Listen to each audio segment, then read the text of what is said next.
ನಮಸ್ಕಾರ. ಚಂದನ ವಾಹಿನಿಯ ಎಲ್ಲ ವೀಕ್ಷಕರಿಗೂ ಶುಭೋದಯ ಕರ್ನಾಟಕ ಆವೃತ್ತಿ 2 ಕಾರ್ಯಕ್ರಮಕ್ಕೆ ಪ್ರೀತಿಯ ಸ್ವಾಗತ ಸುಸ್ವಾಗತ.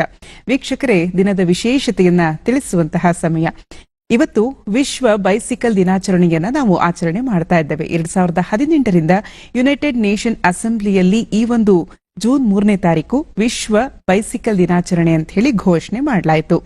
ವಿಶ್ವಾಸಾರ್ಹ ಜೊತೆಗೆ ನಮ್ಮ ಪರಿಸರಕ್ಕೆ ಹೊಂದಿಕೊಳ್ಳುವಂತಹ ಸುಲಭ ಸಾರಿಗೆ ಅಂತ ಹೇಳಿ ನಾವು ಬೈಸಿಕಲ್ನ ಕರೆಯಲಾಗುತ್ತೆ. ಆ ನಿಟ್ಟಿನಲ್ಲಿ ಇವತ್ತು ವಿಶ್ವ ಬೈಸಿಕಲ್ ದಿನಾಚರಣೆಯನ್ನ ಆಚರಿಸಲಾಗ್ತಾ ಇದೆ. ಅಲ್ಲದೆ ಇವತ್ತು ಯಾರು ಹುಟ್ಟುಹಬ್ಬವನ್ನ ಆಚರಿಸಿಕೊಳ್ತಾ ಇದ್ದಾರೆ ನೋಡೋದಾದ್ರೆ, ಚಲನಚಿತ್ರರಂಗದಲ್ಲಿ ಹಿನ್ನೆಲೆ ಗಾಯಕರಾಗಿ ಮೆಲೋಡಿ ಕಿಂಗ್ ಅಂತಾನೆ ಹೆಸರು ಮಾಡಿರುವಂತಹ ಶ್ರೀಯುತ ರಾಜೇಶ್ ಕೃಷ್ಣನ್ ಅವರು ತಮ್ಮ ಹುಟ್ಟುಹಬ್ಬವನ್ನ ಆಚರಿಸಿಕೊಳ್ತಾ ಇದ್ದಾರೆ. ಅವರಿಗೆ ಚಂದನ ವಾಹಿನಿಯ ಮುಖೇನ ಹುಟ್ಟುಹಬ್ಬದ ಹಾರ್ದಿಕ ಶುಭಾಶಯಗಳನ್ನ ತಿಳಿಸ್ತಾ ಇದ್ದೇವೆ. ಗಾಯಕರಾಗಿ, ನಟರಾಗಿ ಈಗಾಗಲೇ ಕಿರುತೆರೆ, ಬೆಳ್ಳಿತೆರೆ ಹಾಗೇನೆ ಅನೇಕ ರಿಯಾಲಿಟಿ ಶೋಗಳ ಮುಖೇನ ನಮ್ಮೆಲ್ಲರಿಗೂ ಹತ್ತಿರರಾಗಿರುವಂತಹ ಗಾಯಕ ರಾಜೇಶ್ ಕೃಷ್ಣನ್ ಅವರಿಗೆ ಚಂದನ ವಾಹಿನಿ ಹುಟ್ಟುಹಬ್ಬದ ಹಾರ್ದಿಕ ಶುಭಾಶಯಗಳನ್ನು ತಿಳಿಸ್ತಾ ಇದೆ. ಇದು ಈ ದಿನದ ವಿಶೇಷತೆ.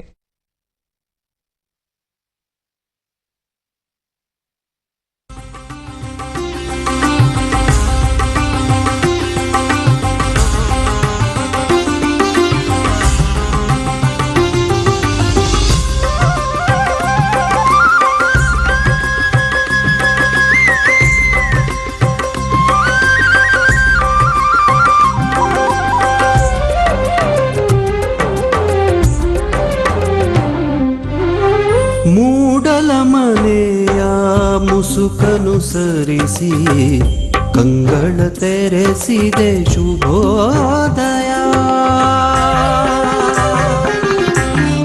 ಮೂಡಲ ಮನೆಯ ಮುಸುಕನು ಸರಿಸಿ ಕಂಗಳ ತೆರೆಸಿದೆ ಶುಭೋದಯ. ಮನಸ್ಸಿನ ಮಗನು ಮೆಲ್ಲನೆ ಅರಳಿಸಿ ಚಂದನ ವನದಲ್ಲಿ ಗಂಧವತಿಯುತ ಹೊಮ್ಮಿಸಿ ಚಿಮ್ಮುವ ಶುಭೋದಯ. ಶುಭೋದಯ ಕರ್ನಾಟಕ, ಶುಭೋದಯ ಕರ್ನಾಟಕ, ಶುಭೋದಯ ಕರ್ನಾಟಕ, ಶುಭೋದಯ ಕರ್ನಾಟಕ.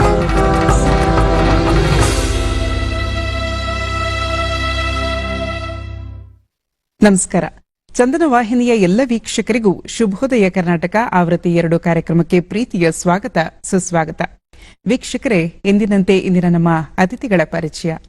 ಸಾಮಾನ್ಯವಾಗಿ ಮನುಷ್ಯರಲ್ಲಿ ಛಲ ಅನ್ನುವಂಥದ್ದು ಇದ್ದೇ ಇರಬೇಕು. ಬದುಕಿನಲ್ಲಿ ನಾವು ಛಲವನ್ನ ಇಟ್ಕೊಂಡ್ರೆ ಏನ್ ಬೇಕಾದ್ರೂ ಸಾಧಿಸೋದಕ್ಕೆ ಸಾಧ್ಯ ಅನ್ನೋದಕ್ಕೆ ಇವತ್ತಿನ ನಮ್ಮ ಶುಭೋದಯ ಕರ್ನಾಟಕ ಆವೃತ್ತಿ 2 ಕಾರ್ಯಕ್ರಮದ ಅತಿಥಿಗಳೇ ಸೂಕ್ತ ಉದಾಹರಣೆ ಅಂತ ಹೇಳಬಹುದು. ಕಾರಣ ಇಷ್ಟೇ, ಚಿಕ್ಕ ವಯಸ್ಸಲ್ಲಿ ಬಹಳ ಕಷ್ಟ ಇತ್ತು. ಅಂದ್ರೆ ಆರ್ಥಿಕವಾಗಿ ಸಾಕಷ್ಟು ಕಷ್ಟಪಟ್ರು. ಒಂದು ಹೊತ್ತಿನ ಊಟ ಅಲ್ಲದೆ ದಾರಿಲಿ ನಡ್ಕೊಂಡು ಹೋಗ್ಬೇಕಾದ್ರೆ ಸಿಗುವಂತಹ ಹಣ್ಣು ಹಂಪಲುಗಳನ್ನ ಕಿತ್ತು ತಿಂದು ಅದರಿಂದ ಅವರು ಹೊಟ್ಟೆಯ ಹಸುವನ್ನ ನೀಗಿಸ್ಕೊಳ್ತಾ ಇದ್ರು. ಅಥವಾ ಅವ್ರಿಗೇನು ಇಷ್ಟ ಅದೆಲ್ಲವೂ ದಾರಿ ಮಧ್ಯೆನೆ ಸಿಗ್ತಾ ಇತ್ತು. ಹಣ್ಣು ಹಂಪಲುಗಳ ಮುಖೇನ ಅದನ್ನ ತಾವು ತಿಂದು ಆ ಹಸುವನ್ನ ನೀಗಿಸ್ಕೊಳ್ಳುವಂತಹ ಒಂದು ದೊಡ್ಡ ಗುಣ ಅವರಲ್ಲಿತ್ತು. ಅಲ್ಲದೆ ದುಡಿಬೇಕು ಅನ್ನುವಂತಹ ಛಲ ಚಿಕ್ಕ ವಯಸ್ಸಿನಿಂದ ಅವರಿಗೆ ಕುದಿತಾ ಇತ್ತು. ಮನೆಯಲ್ಲಿ ಆರ್ಥಿಕವಾಗಿ ಅಷ್ಟೊಂದು ಬಲವಾಗಿರಲಿಲ್ಲ. ಹಾಗಾಗಿ ದುಡಿಮೆ ಹೇಗಾದ್ರೂ ನಾನು ಮಾಡಲೇಬೇಕು ಅನ್ನುವಂತಹ ಒಂದು ಯೋಚನೆ ಅಡಿಯಲ್ಲಿ ದಾರಿಲಿ ಹೋಗ್ತಾ ಇರ್ತಾರೆ. ಯಾರೊಬ್ರು ಸೈಕಲ್ ತೊಳ್ಕೊಂಡು ಹೋಗ್ತಾ ಇರ್ತಾರೆ. ಅವ್ರಿಗೇನೋ ಒಂದು ಸಹಾಯ ಮಾಡೋದು, ಅವರು ಏನಾದ್ರೂ ಸ್ವಲ್ಪ ಕೊಟ್ರೆ ಅದರಿಂದ ಎಷ್ಟು ಖುಷಿ ಪಡ್ತಾ ಇದ್ರು ಅಂತಂದ್ರೆ ಅದು ಹೇಳಲಿಕ್ಕೆ ಸಾಧ್ಯ ಇಲ್ಲ. ಅಲ್ಲದೆ ತಾನೇನಾದ್ರೂ ಕೆಲಸ ಮಾಡಬೇಕು ಅಂತ ಹೇಳಿ ಏನ್ ಮಾಡ್ತಾರೆ, ಗ್ಯಾರೇಜ್ನಲ್ಲಿ ಕೆಲಸ ಮಾಡ್ತಾರೆ. ಅಥವಾ ಯಾರಿಗೇನೇ ಕರೆದು ಕೆಲಸ ಕೊಟ್ರು ಅದನ್ನ ಮಾಡ್ಲಿಕ್ಕೆ ಸಿದ್ಧರಾಗಿರ್ತಾರೆ. ಕುಲುಮೆ ಕೆಲಸ ಮಾಡ್ತಾರೆ. ಕುಲುಮೆ ಕೆಲಸ ಮಾಡೋದಿದೆಯಲ್ಲ, ಒಂದು ಕಾಲದಲ್ಲಿ ಅದು ಬಹುದೊಡ್ಡ ಕೆಲಸ. ಆದ್ರೆ ಇವತ್ತು ನಾವೇನೋ ಒಂದ್ ಕಡೆ ಕುಲುಮೆ ಕೆಲಸ ಮಾಡ್ತಿದ್ದೀವಿ ಅಂತಂದ್ರೆ ಅದನ್ನ ಬಹಳ ಕೀಳಾಗಿ ಕಾಣ್ತೀವಿ. ಪ್ರತಿಯೊಬ್ಬರಿಗೂ ಅದರ ಉಪಯೋಗ ಇದ್ದೇ ಇರುತ್ತೆ. ಅಲ್ಲದೆ ಫ್ಯಾಬ್ರಿಕೇಶನ್ ಅನ್ನುವಂತಹ ಒಂದು ದೊಡ್ಡ ಕಂಪನಿಯ ಕನಸನ್ನ ಕಾಣ್ತಾರೆ. ಕಂಪನಿಯನ್ನ ಕಟ್ತಾರೆ. ಅನೇಕರ ಸಹಾಯ ಇವರಿಗೆ ಸಿಗುತ್ತೆ. ಇವತ್ತು ವಿಕಸಿತ ಭಾರತದ ಒನ್ ಆಫ್ ದ ಪಿಲ್ಲರ್ ಆ ಸ್ಥಾನಕ್ಕೆ ಬಂದು ನಿಂತಿದ್ದಾರೆ. ಇದು ಮನುಷ್ಯನಲ್ಲಿ ಇರಬೇಕಾದಂತಹ ಒಂದು ಛಲ, ಸಾಧಿಸುವಂತಹ ಸದ್ಗುಣ. ಇವೆಲ್ಲವನ್ನ ಮೈಗೂಡಿಸಿಕೊಂಡು ಇವತ್ತು ಶುಭೋದಯ ಕರ್ನಾಟಕ ಆವೃತ್ತಿ 2 ಕಾರ್ಯಕ್ರಮದಲ್ಲಿ ನಮ್ಮ ಜೊತೆ ವಿಶೇಷ ಅತಿಥಿಯಾಗಿ ಕಂಗೊಳಿಸ್ತಾ ಇದ್ದಾರೆ. ಅವರೇ ನಮ್ಮ ನಿಮ್ಮೆಲ್ಲರ ಪ್ರೀತಿಯ ಡಾಕ್ಟರ್ ಜಿ ರಾಮಕೃಷ್ಣ ಆಚಾರ್ ಅವರು. ಬನ್ನಿ ಅವ್ರನ್ನ ಕಾರ್ಯಕ್ರಮಕ್ಕೆ ಪ್ರೀತಿಯಿಂದ ಬರಮಾಡ್ಕೊಳ್ಳೋಣ. ಸರ್ ನಮಸ್ತೆ. ನಮಸ್ಕಾರ. ಕಾರ್ಯಕ್ರಮಕ್ಕೆ ಪ್ರೀತಿಯ ಸ್ವಾಗತ. ಸ್ವಾಗತ. ಚಂದನ ವಾಹಿನಿ ಮತ್ತು ನಿಮ್ಮ ಎಲ್ಲ ಸಿಬ್ಬಂದಿಗೆ ನನ್ನ ನಮಸ್ಕಾರ ಮತ್ತು ನನ್ನ ಅಭಿನಂದನೆ. ಈ ಒಂದು ಅವಕಾಶ ಕೊಟ್ಟಿದ್ದಕ್ಕೆ. ನಿಮ್ಮ ಜೊತೆ ಸಾಕಷ್ಟು ಮಾತನಾಡಬೇಕು ಸರ್. ಕಾರ್ಯಕ್ರಮದ ಪ್ರತೀತಿ ಅಂತ ಇವತ್ತು ಒಂದೊಳ್ಳೆ ಮಾತು ಏನಿದೆ ಅಂತ ಹೇಳಿ ನೋಡೋಣ. ವೀಕ್ಷಕರೇ, ಇದೀಗ ಒಂದೊಳ್ಳೆ ಮಾತು. ರಾಷ್ಟ್ರಕವಿ ಕುವೆಂಪು ಅವರ ಸಾಲುಗಳು. ನಾಳೆ ಎಂದರಾಗದು, ಮುಂದೆ ಎಂದರಾಗದು, ಇಂದು ನೀನು ನಿರ್ಣಯಿಸಬೇಕು. ಹಿಂದೆ ಎತ್ತಿ ತೊರೆಯಬೇಕು. ಬೆಂಕಿಗೆ ಬಿದ್ದವರನ್ನು ನಾಳೆ ಎತ್ತುತ್ತೇನೆಂದರೆ ದೊರೆಯುವುದೇನು? ಬೂದಿಯಲ್ಲವೇ? ನೀರಿಗೆ ಬಿದ್ದವರನ್ನು ನಾಳೆ ಎತ್ತುತ್ತೇನೆಂದರೆ ಲಭಿಸುವುದೇನು? ಹೆಣವಲ್ಲವೇ? ಎಂತಹ ಒಂದು ಅದ್ಭುತವಾದಂತಹ ಸಾಲಿದು. ಇವತ್ತು ಮಾಡಬೇಕಾದಂತಹ ಕೆಲಸ ಇವತ್ತೇ ನೀವು ಮಾಡಿದ್ರೆ ಮಾತ್ರ ಜೀವನದಲ್ಲಿ ಏನಾದ್ರೂ ಒಂದು ಸಿಗೋದಕ್ಕೆ ಸಾಧ್ಯ ಅನ್ನುವಂತಹ ಒಂದು ಮಾತನ್ನ ಹೇಳಿದ್ದಾರೆ. ಅರೆ, ನೀರ್ನಲ್ಲಿ ಬಿದ್ದವ್ರನ್ನ ನಾಳೆ ಎತ್ತುತ್ತೀನಿ ಅಂತಂದ್ರೆ ಪಾಪ ಅವ್ರು ನೀರು ಕುಡ್ಕೊಂಡು ಏನಾಗಿರ್ತಾರೆ? ಹೆಣವಾಗ್ಬಿಟ್ಟಿರ್ತಾರೆ. ಆ ದೇಹನ ಇಟ್ಕೊಂಡು ಏನ್ ಮಾಡ್ಲಿಕ್ಕೆ ಸಾಧ್ಯ?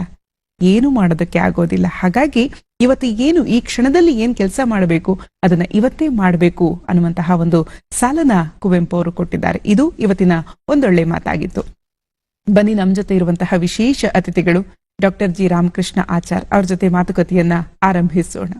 ಮೂಲತಃ ಉಡುಪಿ ಜಿಲ್ಲೆ ಕುಂದಾಪುರ ತಾಲೂಕಿನ ಗಂಗೊಳ್ಳಿ ಅನ್ನುವಂತಹ ಒಂದು ಗ್ರಾಮದಿಂದ ಬರ್ತೀರಿ. ಆರ್ಥಿಕವಾಗಿ ಅಷ್ಟೊಂದು ಸಲೀಸಾದಂತಹ ಜೀವನ ನಿಮ್ದಾಗಿರೋದಿಲ್ಲ. ಬಹಳ ಕಷ್ಟ ಇರುತ್ತೆ ಸರ್. ಆ ಒಂದು ಗ್ರಾಮದಿಂದ ಬಂದಂತಹ ತಾವು ಇವತ್ತು ಒಬ್ಬ ಸೂಪರ್ ಸ್ಟಾರ್ ಅನ್ನುವಂತಹ ಹೆಸರನ್ನ ಗಳಿಸ್ಕೊಂಡಿದ್ದೀರಿ. ಸ್ವಲ್ಪ ಜೀವನದ ಹಿನ್ನೆಲೆಯನ್ನ ತಿರುಗಿ ನೋಡಿದಾಗ ಹೇಗಿತ್ತು ನಿಮ್ಮ ಹಿನ್ನೆಲೆ, ಆ ಜೀವನ? ಅಂದ್ರೆ ಆವತ್ತಿನ ಒಂದು ಕಾಲಘಟ್ಟವೇ ಬೇರೆ ಇತ್ತು. ಇವತ್ತಿನ ಒಂದು ಸ್ಥಿತಿ ಮತ್ತು ಆವತ್ತು ನಾವು ನೋಡಿದ್ರೆ ಅದು ಮಿರಾಕಲ್. ಅಂದ್ರೆ ಅದನ್ನು ಎಕ್ಸ್ಪ್ಲೈನ್ ಮಾಡ್ಲಿಕ್ಕೆ ಆಗುದಿಲ್ಲ. ಹೌದು. ನಾನು ಒಬ್ಬ, ನಮ್ಮ ತಂದೆ ಕಾರ್ಪೆಂಟ್ರು, ನಮ್ಮ ತಾಯಿ ಈ ಕೃಷಿ ಕೆಲಸಕ್ಕೆ ಹೋಗ್ತಾ ಇದ್ರು, ಕೂಲಿ ಕೆಲಸಕ್ಕೆ ಹೋಗ್ತಾ ಇದ್ರು. ಹಾಗೆ ನಾವೊಂದು 7 ಮಕ್ಕಳು, 3 ಹುಡುಗಿಯರು, 4 ಹುಡುಗರು. ನನ್ನ ಅಕ್ಕಂದಿರು 3 ಜನ, ತಮ್ಮಂದಿರು 3 ಜನ, ನಾನು ಮಧ್ಯದಲ್ಲಿ ಹುಟ್ಟಿದೆ. ಅಲ್ಲಿಂದ ನಮ್ಮ ಜೀವನ ಸ್ಟಾರ್ಟ್ ಆಗ್ತದೆ ಬಡತನದಲ್ಲಿ. ಅಂದ್ರೆ ಆಗ ಎಲ್ಲ ಕಾರ್ಪೆಂಟರ್ ಅಂತ ಹೇಳಿದ್ರೆ ಆ ವರ್ಕ್ ಎಲ್ಲ ಯಾರು ಮಾಡ್ತಾ ಇಲ್ಲ. ಈ ತರ ಮನೆ ಕಟ್ಟುವವರು, ಫರ್ನಿಚರ್ಸ್ ಎಲ್ಲ ಆಗೆಲ್ಲ ಇಲ್ಲ. ಕಾರ್ಪೆಂಟ್ರಿಗೆ ವಾರಕ್ಕೆ 1-2 ಕೆಲಸ ಸಿಗ್ತಾ ಇತ್ತು. ನಮ್ಮಮ್ಮ ಕೂಲಿ ನಾಲಿ ಮಾಡಿ ಬರ್ತಾ ಇದ್ರು. ಹಾಗೆ ನಾವು 7 ಮಕ್ಕಳು ಅದರಲ್ಲಿ ಜೀವನ ಮಾಡಬೇಕಾಗಿತ್ತು. ಆಗಲಿ ನಮ್ಗೆ ಏನಾದರೂ ನಾನು ಕುಟುಂಬಕ್ಕೆ ಮತ್ತೆ ಸಮಾಜಕ್ಕೆ, ದೇಶಕ್ಕೆ ಮಾಡ್ಬೇಕನ್ನುವ ಇದು ಚಿಂತೆ ನಮ್ಗೆ ಆಗ 11 ವರ್ಷಕ್ಕೆ ಬರ್ತಾ ಇತ್ತು. 11 ವರ್ಷಕ್ಕೆ.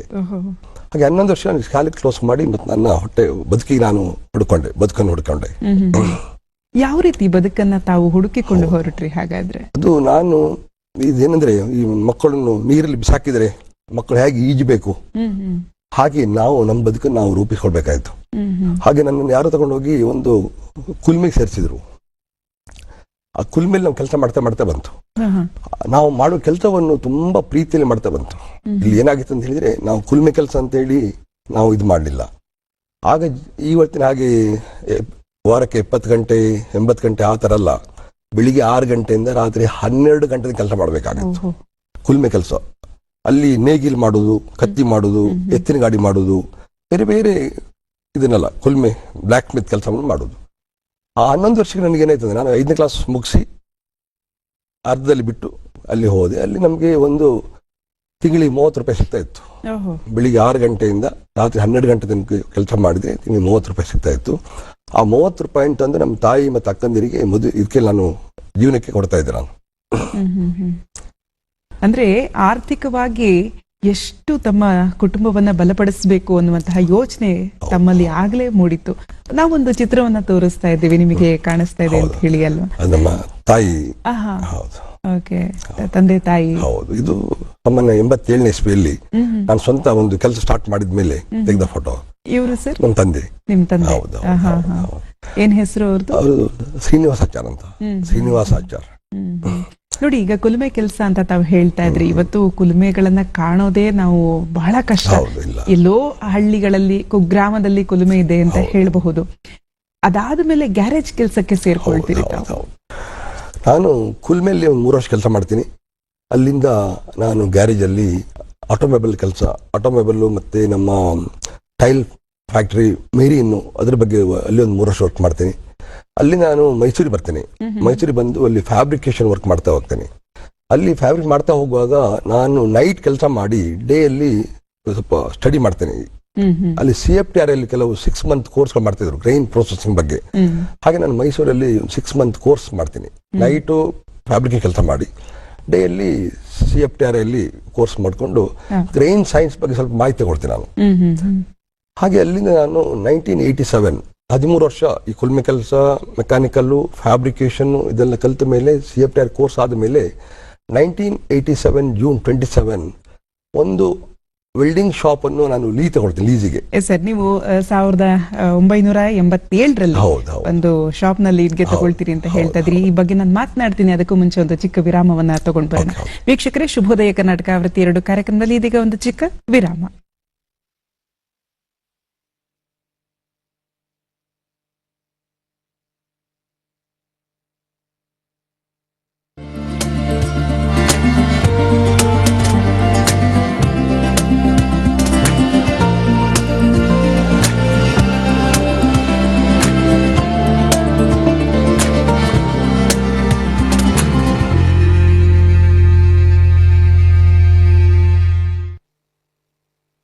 ನೀವು ಮುಖಾಮುಖಿಯಾಗಿ ಎದುರಿಸಿದ್ದೀರಾ? ನೀವು ಲಂಚ ಪಾವತಿಸಬೇಕಾದಾಗ, ನ್ಯಾಯವನ್ನು ಪಡೆಯುವಲ್ಲಿ ವಿಳಂಬವಾದಾಗ, ತಪ್ಪು ಕೆಲಸಕ್ಕೆ ಯಾವುದೇ ಹೊಣೆಗಾರಿಕೆ ಇಲ್ಲ, ಆರ್ಥಿಕ ದುರ್ಬಳಕೆ, ಸರ್ಕಾರಿ ಆಯುಕ್ತರಿಂದ ಅನ್ಯಾಯದ ಪ್ರಯೋಜನಗಳನ್ನು ಪಡೆಯುವುದು. ಲೋಕ್ಪಾಲ್ ಅವರ ಗುರಿ ಸರ್ಕಾರಿ ಅಧಿಕಾರಿಗಳ ಜವಾಬ್ದಾರಿಯನ್ನು ನಿಭಾಯಿಸುವುದು. ಲೋಕ್ಪಾಲ್ ಭ್ರಷ್ಟಾಚಾರದ ವಿರುದ್ಧ ಹೋರಾಡಲು ಭಾರತದ ಆಂಬಡ್ಸ್ಮನ್. ಭ್ರಷ್ಟಾಚಾರವು ಒಂದು ಮಾರಣಾಂತಿಕ ಕಾಯಿಲೆಯಾಗಿದ್ದು ಅದು ಪರಿಣಾಮ ಬೀರುತ್ತದೆ ನಮಗೆ, ನಮ್ಮ ಸಮಾಜಕ್ಕೆ, ನಮ್ಮ ರಾಷ್ಟ್ರಕ್ಕೆ. ಆದರೆ ನಾಗರಿಕರಾಗಿದ್ದು ಮುಖ್ಯವಾಗಿ ನೀವು ನಿಮ್ಮ ಹಕ್ಕುಗಳನ್ನು ತಿಳಿದುಕೊಳ್ಳಿ, ನಿಮ್ಮ ಧ್ವನಿಯನ್ನು ಹೆಚ್ಚಿಸಿ, ಭ್ರಷ್ಟರ ಬಗ್ಗೆ ದೂರು ನೀಡಿ, ಸ್ವತಃ ಲೋಕ್ಪಾಲ್ ಅವರ ಕಚೇರಿಯಲ್ಲಿ ಅಥವಾ ಪೋಸ್ಟ್ ಮೂಲಕ ಅಥವಾ ಆನ್ಲೈನ್ ನಲ್ಲಿ. ಲೋಕ್ಪಾಲ್ಗೆ ಆನ್ಲೈನ್ ನಲ್ಲಿ ದೂರು ಸಲ್ಲಿಸಲು ಭಾರತದ ಲೋಕಪಾಲ್ನ ಅಧಿಕೃತ ವೆಬ್ಸೈಟ್ಗೆ ಭೇಟಿ ನೀಡಿ. ಹೋಮ್ ಪೇಜ್ ನಲ್ಲಿ ಲಾಡ್ಜ್ ಕಂಪ್ಲೇಂಟ್ ಅಥವಾ ದೂರು ನೀಡಿ ಮೇಲೆ ಕ್ಲಿಕ್ ಮಾಡಿ. ನಿಮ್ಮ ಇಮೇಲ್ ಐಡಿ ಮತ್ತು ಮೊಬೈಲ್ ಸಂಖ್ಯೆಯೊಂದಿಗೆ ಖಾತೆಯನ್ನು ರಚಿಸುವ ಮೂಲಕ ನೋಂದಾಯಿಸಿ. ನಿಮ್ಮ ವಿವರಗಳನ್ನು ನಮೂದಿಸುವ ಮೂಲಕ ಲಾಗಿನ್ ಮಾಡಿ ಮತ್ತು ನೀವು ಮಾಡಲು ಬಯಸುವ ದೂರಿನ ಪ್ರಕಾರವನ್ನು ಆಯ್ಕೆ ಮಾಡಿ. ಆನ್ಲೈನ್ ದೂರು ನಮೂನೆಯನ್ನು ಸರಿಯಾದ ಮಾಹಿತಿಯೊಂದಿಗೆ ಭರ್ತಿ ಮಾಡಿ. ವೈಯಕ್ತಿಕ ಮಾಹಿತಿ, ದೂರಿನ ಪ್ರಕಾರ ಮತ್ತು ಯಾವುದಾದರೂ ಪೋಷಕ ದಾಖಲೆಗಳನ್ನು ಇದ್ದರೆ ಲಗತ್ತಿಸಿ. ಅಗತ್ಯ ದಾಖಲೆಗಳು ಅಥವಾ ಸಾಕ್ಷ್ಯಗಳ ಸ್ಕ್ಯಾನ್ ಮಾಡಿದ ಪ್ರತಿಗಳನ್ನು ನಿಗದಿತ ನಮೂನೆಯಲ್ಲಿ ಅಪ್ಲೋಡ್ ಮಾಡಿ. ಫಾರ್ಮ್ ಅನ್ನು ಎಚ್ಚರಿಕೆಯಿಂದ ಪರಿಶೀಲಿಸಿ ಮತ್ತು ಅಗತ್ಯವಿರುವ ಎಲ್ಲಾ ಮಾಹಿತಿಗಳನ್ನು ನೀವು ನೀಡಿದ್ದೀರಿ ಎಂದು ಖಚಿತಪಡಿಸಿಕೊಳ್ಳಿ. ಶುಭೋದಯ ಕರ್ನಾಟಕ ಆವೃತ್ತಿ 2 ಕಾರ್ಯಕ್ರಮಕ್ಕೆ ಮತ್ತೊಮ್ಮೆ ಪ್ರೀತಿಯ ಸ್ವಾಗತ ಸುಸ್ವಾಗತವನ್ನ ಬಯಸ್ತಾ ಇದ್ದೇವೆ. ಬನ್ನಿ, ನಮ್ಮ ಜೊತೆ ಇರುವಂತಹ ಅತಿಥಿ ಗಣ್ಯರು ಡಾಕ್ಟರ್ ಜಿ ರಾಮಕೃಷ್ಣ ಆಚಾರ್ ಅವ್ರ ಜೊತೆ ಮಾತುಕತೆಯನ್ನ ಮುಂದುವರಿಸೋಣ. ಸರ್, ತಾವು ಹೇಳ್ತಾ ಇದ್ರಿ 1947ರಲ್ಲಿ 87ರಲ್ಲಿ ಸೊ ತಾವೇ ಬಂಡವಾಳ ಹೂಡಿ ಒಂದು ದೊಡ್ಡ ತಮ್ಮ ಕನಸಿನ ಫ್ಯಾಕ್ಟರಿನ ಓಪನ್ ಮಾಡ್ತೀರಿ, ಫ್ಯಾಬ್ರಿಕೇಶನ್. ಹೌದು, 87ನೇ ಇಸ್ವಿಯಲ್ಲಿ ನಾವು ಒಂದು ಸ್ವಂತ ಕೆಲಸ ಸ್ಟಾರ್ಟ್ ಮಾಡಬೇಕಾದ್ರೆ ಅಟ್ಲೀಸ್ಟ್ ಒಂದು 25,000 ಬಂಡವಾಳ ಬೇಕಾಗ್ತದೆ. ಹೌದು. ನನಗೆ ಆಗ ಸಂಬಳ 400 ರೂಪಾಯಿ. ನಾನು ಇಡೀ ವರ್ಷ ದುಡಿದರೆ ಸಿಕ್ಕುದು ನನಗೆ 4,800 ರೂಪಾಯಿ. ಇದರಲ್ಲಿ ಮನೆ ಖರ್ಚು ಕೊಡಬೇಕು, ತಾಯಿ ನೋಡ್ಕೊಳ್ಬೇಕು, ತಮ್ಮಂದಿ ವೆಜಿ ಕೊಡಬೇಕು. ಹಾಗೆ ನನಗೆ ಅದು ಹಣ ಒಟ್ಟು ಮಾಡ್ಲಿಕ್ಕೆ ಆಗುದಿಲ್ಲ. ಹಾಗೆ ಅಲ್ಲಿ ಹೋದಾಗ ಒಬ್ರು ನಮ್ಮ ಕಸ್ಟಮರ್ ಇರ್ತಾರೆ, ಅವ್ರ ಹತ್ರ ಒಂದು ಜಾಬ್ ತಗೊಳ್ತೀನಿ. ಜಾಬ್ ತಗೊಂಡು 18,000 ರೂಪೀಸ್ ಒಂದು ಜಾಬ್ ತಗೊಂಡು ಅದರಲ್ಲಿ 2,000 ಅಡ್ವಾನ್ಸ್ ತಗೊಂಡು ಒಂದು ಸಿಕ್ ವೆಲ್ಡಿಂಗ್ ಮೆಷಿನ್ ಇರ್ತದೆ. ಅಲ್ಲಿ ವೆಲ್ಡಿಂಗ್ ಮೆಷಿನ್ ಇನ್ವೆಸ್ಟ್ಮೆಂಟ್ ಒಂದು 25,000 30,000 ಇರ್ತದೆ. ಶಾಪು ಮೆಷಿನ್ಸ್ ಎಲ್ಲ ಅದು ಸಿಕ್ಕಾಗಿ ಅದು ಬಂದಾಗಿರೋದನ್ನು ರೆಂಟಿಗೆ ತಗೊಳ್ತೀನಿ. 1,000 ರೂಪೀಸ್ ರೆಂಟ್ ಪರ್ ಮಂತ್ ತಗೊಂಡು ಅಲ್ಲಿಂದ ನಮ್ಮ ಬಿಸ್ನೆಸ್ ಸ್ಟಾರ್ಟ್ ಮಾಡ್ತೀವಿ. ಬಿಸ್ನೆಸ್ ಸ್ಟಾರ್ಟ್ ಮಾಡುವಾಗ ನಾವು ಎಲ್ಲರೂ ಮಾಡೋದು ನಾವು ಮಾಡಿದ್ರೆ ನಾವು ಬದಲಾಗೋದಿಲ್ಲ. ನಾವು ಬದಲಾಗಬೇಕಾದ್ರೆ ವಿಭಿನ್ನವಾಗಿ ಮಾಡಬೇಕು. ಯಾರು ಮಾಡಿದ್ದು ನಾವು ಮಾಡಬೇಕು. ಇನ್ನು ಫ್ಯೂಚರ್ ಇಷ್ಟಿಕ್ಕಾಗಿ ನಾವು ಒಂದು 10 years ಅಡ್ವಾನ್ಸ್ ದೇಶಕ್ಕೆ ಜನರಿಗೆ ಏನು ರಿಕ್ವೈರ್ಮೆಂಟ್ ಉಂಟು ಅದನ್ನು ನಾವು ಮಾಡ್ತಾ ಹೋಗ್ಬೇಕಾಗ್ತದೆ. ಹಾಗೆ ನಾನು ಸ್ಟಡಿ ಮಾಡಿದಾಗ ರೈಸ್ ಮಿಲ್ ಇಂಡಸ್ಟ್ರಿಗಳು ಆಗ ಆಧುನೀಕರಣಗೊಳ್ಳಿಕ್ಕೆ ಪ್ರಯತ್ನ ಪಡ್ತಾ ಇದ್ರು. ತಂತ್ರಜ್ಞಾನ ಇರಲಿಲ್ಲ. ಈ ಮೊದಲಂದ್ರೆ ಅನ್ನವನ್ನು ರೈಸ್ ಅಂದ್ರೆ ಊಟ ಮಾತ್ರ ಮಾಡೋದು, ಅದರಲ್ಲಿ ಕಲ್ಲು ಮಣ್ಣು ಎಲ್ಲ ಬರ್ತಿತ್ತು.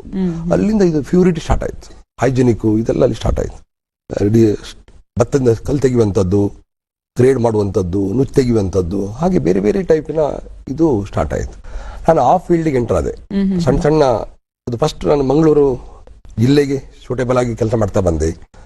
ಅಲ್ಲಿಂದ ನಾನು ಸ್ಟೇಟಿಗೆ ಹೋದೆ, ಸ್ಟೇಟಿಂದ ಒಂದು ಸೌತ್ ಇಂಡಿಯಾಕ್ಕೆ ಹೋದೆ, ಸೌತ್ ಇಂಡಿಯಾದಿಂದ ಇಂಡಿಯಾ ಇಂಟರ್ನ್ಯಾಷನಲ್ ಲೆವೆಲ್ ಹೋಗ್ತಾ ಅದು ಹೋಗ್ಬೇಕಾದ್ರೆ ಏನಾಯ್ತು ಅಂತ ಹೇಳಿದ್ರೆ, ನಾವು ಜನರಿಗೆ ಏನ್ ಬೇಕದನ್ನು ಕೊಡ್ತಾ ಹೋದಾಗ ಮಾತ್ರ ಮಾಡಲಿಕ್ಕೆ ಸಾಧ್ಯ ಆಯ್ತು. ಅದ್ರ ಬಗ್ಗೆ ಬಹಳಷ್ಟು ಕೆಲವು ಆವಿಷ್ಕಾರಗಳು ಮಾಡಿದ್ವಿ, ಅದು ಮತ್ತೆ ಹೇಳ್ತೀನಿ ನಾನು. ಖಂಡಿತ.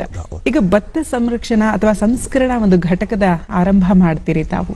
ಭತ್ತ ಅನ್ನುವಂಥದ್ದು ಈಗ ನಾವು ರೈತರು ದೇಶದ ಬೆನ್ನೆಲುಬು ಅಂತ ಹೇಳ್ತೀವಿ. ರೈತರ ಬವಣೆ ಬಲ್ಲವರಿಗೆ ಗೊತ್ತದ್ರ ಬಗ್ಗೆ.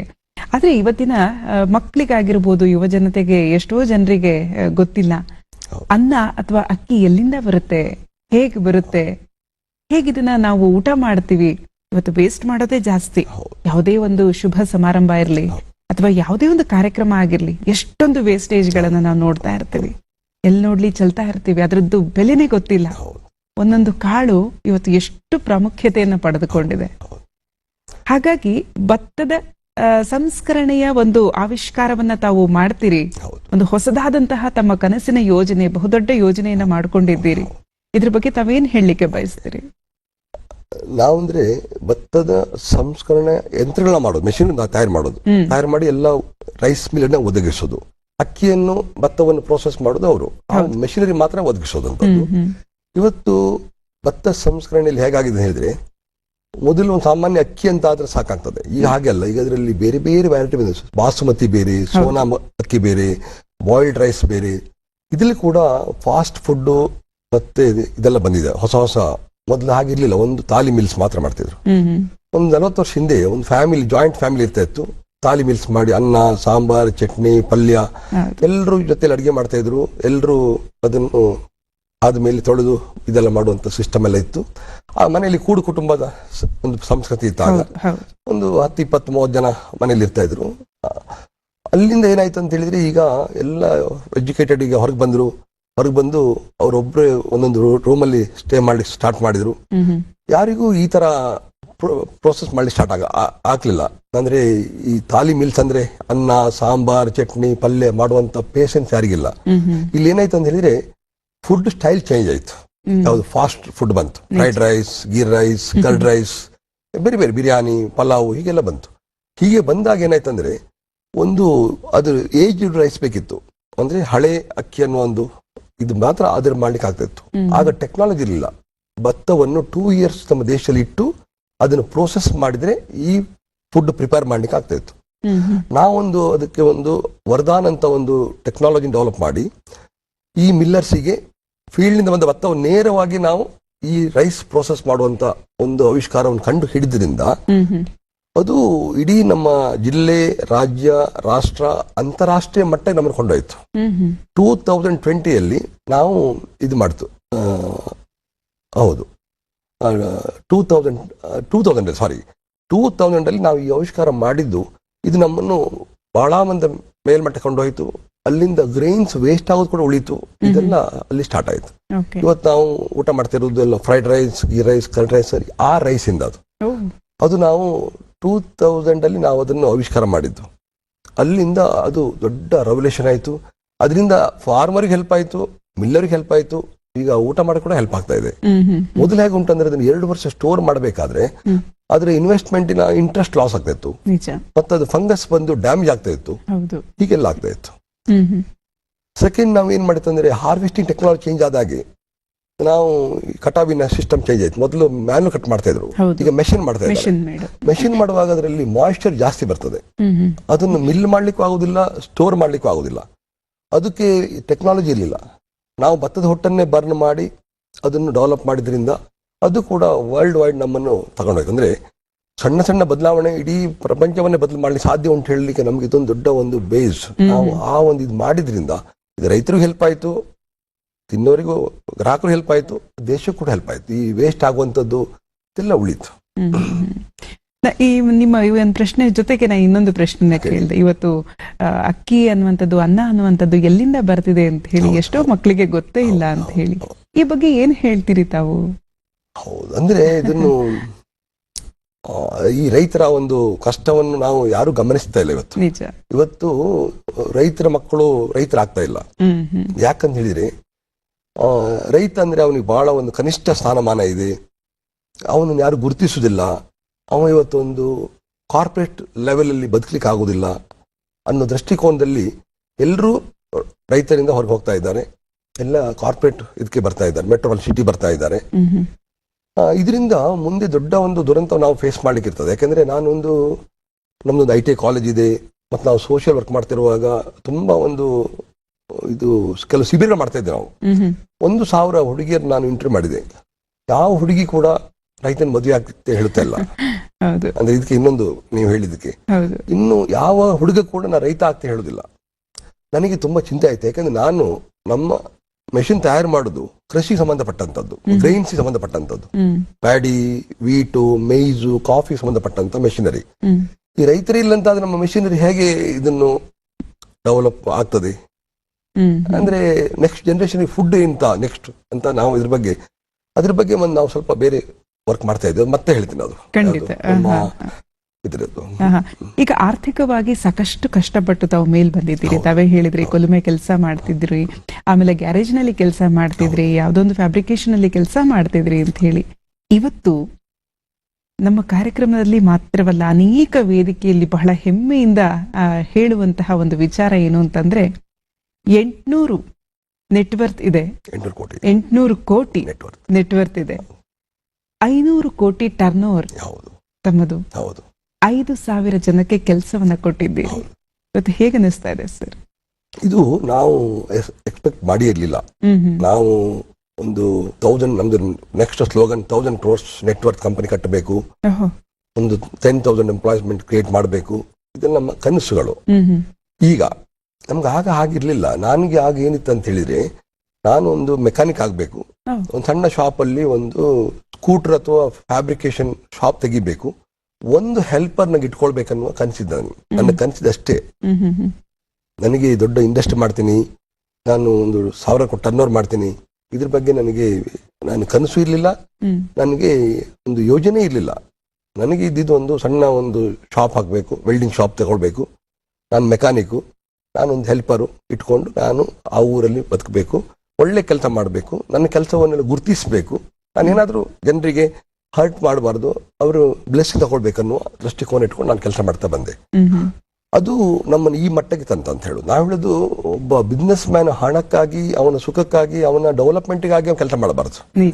ಅವನು ಮಾಡುವ ಪ್ರತಿಯೊಂದು ಕೆಲಸದಲ್ಲಿ ಕೂಡ ಅವನ ಒಂದು ದೃಷ್ಟಿಕೋನ ಹೇಗಿರ್ಬೇಕಂತ ಹೇಳಿದ್ರೆ, ಇದು ದೇಶಕ್ಕೆ ಹೆಲ್ಪ್ ಆಗಬೇಕು, ಜನರಿಗೆ ಹೆಲ್ಪ್ ಆಗಬೇಕು, ಅವನಿಂದ ಎಲ್ರಿಗೂ ಏನಾದ್ರು ಕಾಂಟ್ರಿಬ್ಯೂಟ್ ಮಾಡಬೇಕು. ಆ ದೃಷ್ಟಿಕೋನ ಇಟ್ಕೊಂಡು ನಾವು ಗ್ರೈನ್ ಪ್ರೊಸೆಸಿಂಗ್ ಮೆಷಿನರಿ ತಯಾರು ಮಾಡಿದೀವಿ. ಇದು ಬಹಳ ನೆಸೆಸಿಟಿ ಇರುವಂತ ಇದು. ನೆಕ್ಸ್ಟ್ ನಮ್ಮ ಸರ್ಫೇಸ್ ವಾಟರ್ ಎಲ್ಲ ಹಾಳಾಗ್ತಾ ಇದೆ, ವೇಸ್ಟ್ ವಾಟರ್ ಮ್ಯಾನೇಜ್ ಮಾಡುವಂತ ನಾವು STP ETP effluent treatment, sewage treatment develop ಮಾಡ್ತಾ ಇದ್ದೀವಿ. ಇಲ್ಲಿ ಸರ್ಫೇಸ್ ವಾಟರ್ ಪೊಲ್ಟ್ ಆದ್ರಿಂದ ಡ್ರಿಂಕಿಂಗ್ ವಾಟರ್ ನೀವು 10ರಲ್ಲಿ ಒಂದು 100ರಲ್ಲಿ 10 ಕೂಡ ಒಳ್ಳೆ ವಾಟರ್ ಸಿಕ್ಕುದಿಲ್ಲ. ಪ್ಯೂರಿಫಿಕೇಶನ್ ಬಗ್ಗೆ entire range of mineral water plant ನಾವು ಮ್ಯಾನುಫ್ಯಾಕ್ಚರ್ ಮಾಡ್ತಾ ಇದ್ದೀವಿ. 3 ಡಿವಿಷನ್ ನಾವು ಎಂಟರ್ ಆದ್ದೀವಿ. ಈಗ SKF ಅನ್ನುವಂತಹ ಒಂದು ದೊಡ್ಡ ಕಂಪನಿ. ಸೊ SKF ಅಂತಂದ್ರೆ ಏನು ಹಾಗಾದ್ರೆ ಫುಲ್ ಫಾರ್ಮ್ ಏನು?